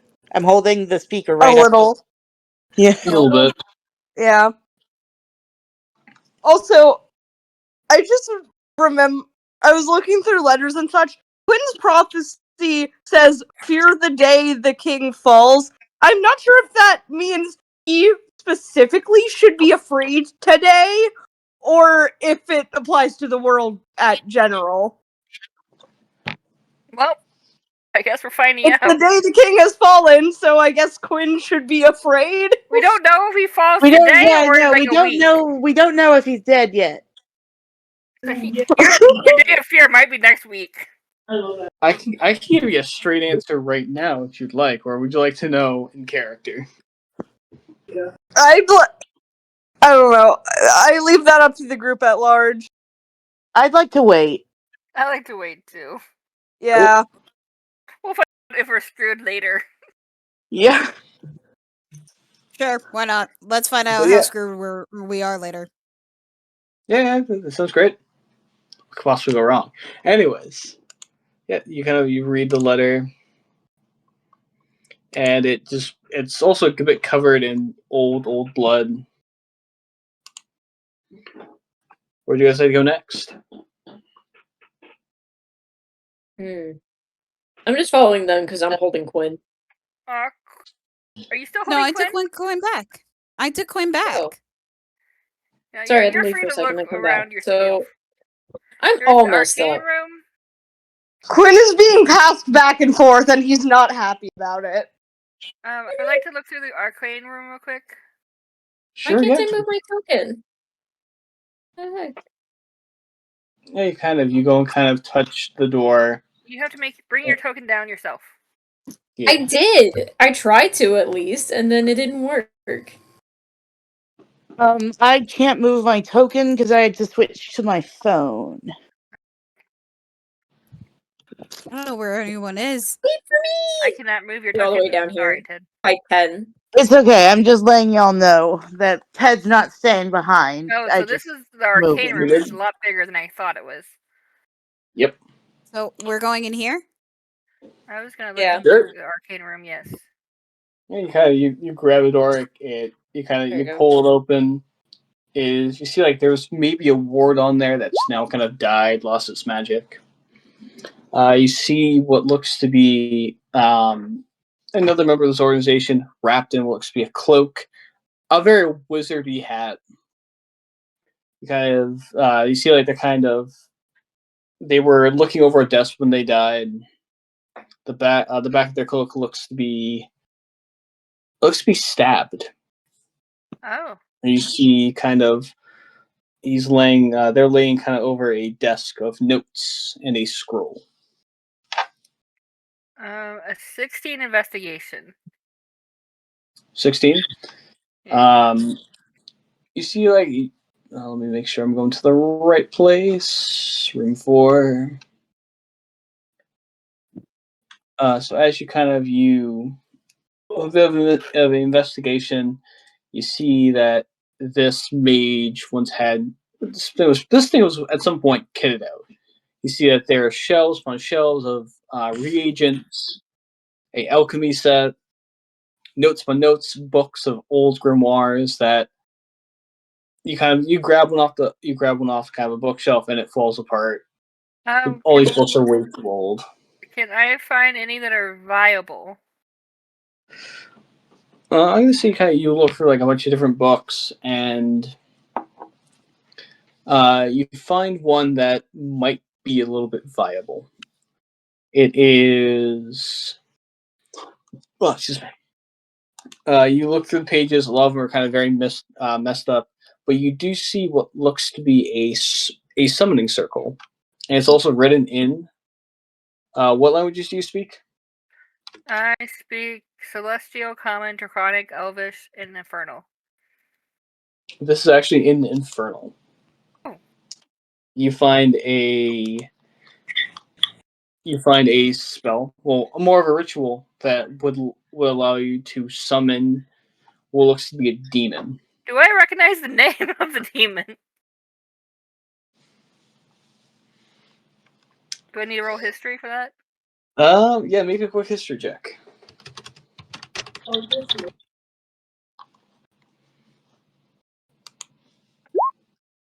24. 24. God damn it. No. Vetis apparently knows her history of demons. Yeah, man, you know a lot of stuff. It makes sense. It absolutely does. You find what looks to be the name is I don't want to make a stupid name. Hold on. I'm pulling up a fucking generator real quick. Say the name out loud first before you pick it. I was gonna call the demon Shadowburn, but it sounds like a My Little Pony fucking OC that's edgy as fuck. It does. Okay, John, we know you're a brony. I mean, wait, I finally find another one? Nothing. I'm a nerd, alright? You guys go screw yourselves. No, fuck, we're going with Shadowburn.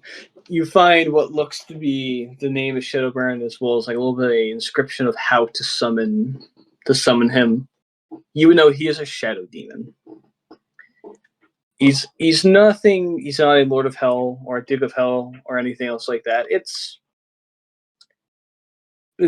You know that these demons are good at staying in the shadows, and they make good assassins. Okay. She's parking that just in case we need it for later. You kind of just like rip the page out. You do pretty good until like the rest of the book falls apart. It's like, ah, shit. Well, into the pocket goes. The summoning circle was the only page. Yep, the summoning circle and the inscription of how to summon him. You have a scroll of pretty much summon demon, but it's only for this one. Are you also going to pick up the other scroll that's by the... Yeah, you kind of grab that, you kind of unfoil it, unroll it a little bit. It is a scroll of Speak with Undead. Okay.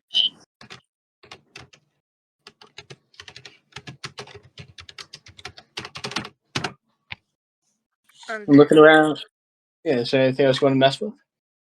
I don't think anything else is viable for me unless anyone else finds anything. But that's what I find. Cool. I will be right back.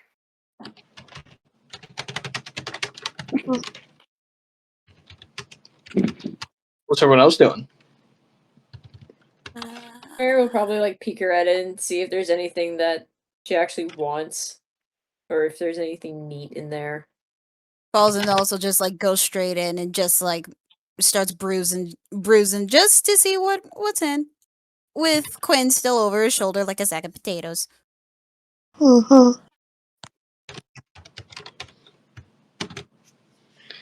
Anyhow, you guys are looking around. None of these for you, Falzen, none of these reagents are going to be useful. They've all gone bad, or they're just really messed up. Nothing you can really use.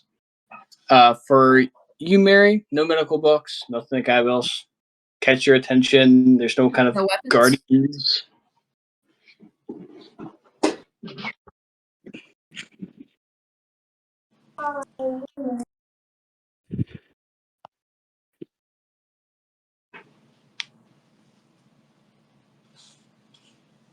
John, What's up? I asked if there are any weapons. You look around. You don't see. You see what looks to be like maybe a staff, but nothing that could really, nothing that really you probably want to use. Mary will probably take the staff, hold it out to Quinn, and is like, "Would this be useful? Because you were looking for your own thing." John, what does this staff do? Make me a Arcana check. Sorry, I'm starting to zone out. You're good. Yeah, I'm getting pretty tired too. Let me see. I think I have a +2 to Arcana. Sorry, I closed my sheet. You're good. Yeah. Oh, that's a dirty. Ooh. Nice. So the dirty 20 kind of, you look at the staff and damn, what the fuck is it? I just had it. This is it of everything else, it looks like the most put together thing.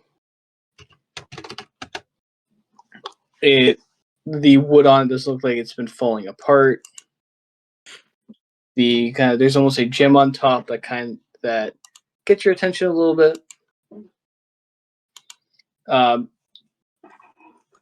You're looking at what you realize, and kind of a funny way. This is 2 immovable rods fused together. Oh my god, I love it. Nice. And you kind of, I like to imagine you're taking your hands, and it's the size of like a staff. But there's also 2 buttons that if you press both of them at the same time, it's just gonna stay there. Quinn looks at Marri and goes, "Well, it's not exactly the thing I was looking for, but I appreciate that you." Hello. Hello. Sorry, my call cut out there for a second. You're all good. You said it has a gem at the top. Can that be used as a spellcasting focus? I'm gonna say yes. It could. This item could be. Okay, is it the size of a quarterstaff? It would be. Ezra, I just want to let you know that Ted is like, he has a shitty looking quarterstaff with a gem on the top that he uses as a spellcasting focus. Does this look like a nicer quarterstaff? To you, Quinn, this looks like 2 immovable rods with a stone on top. It's nicer than anything else I think any of you guys got right now. Okay. Quinn is gonna say, "Thank you, Marri, but I think this might be more useful for Ted." Ted's gonna go, huh? What? oh my god. When he sees that, he's like, are those immovable rods? Yes, they're two immovable rods fused together, but Marri is going to take the staff and just like toss it in between her hands. They seem movable to me. You have to press the button first.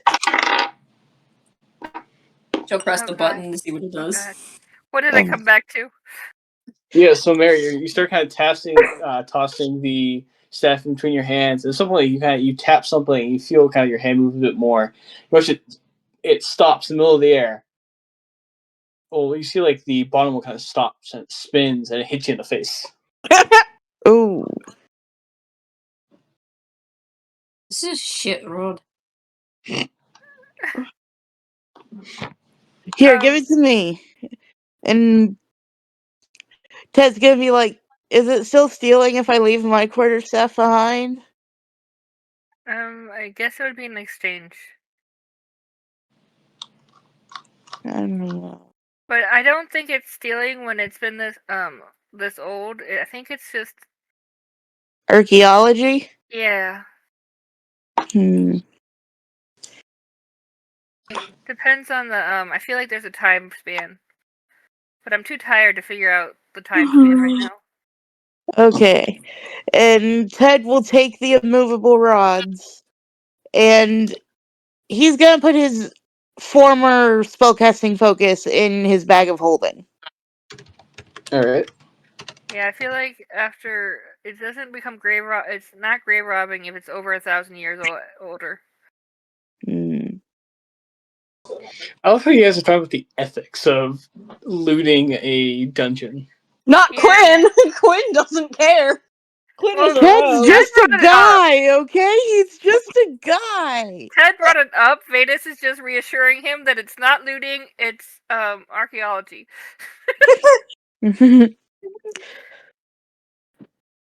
He's just a guy. He's literally just a guy, guys. Hit him with your car. Are we still in the one room? Are we? The circle You guys room. gonna go to the next room over? I was. Yeah. Yeah, you go to the next room. Let me see what's inside here. Hold on, give me a quick second. Okay. Can we find a place to end the session soon? Maybe we stay here and have a short rest. Yeah. Yeah, we're I'm just about ready to tap out. You're all good. Yeah. You guys kind of get into the next next room over.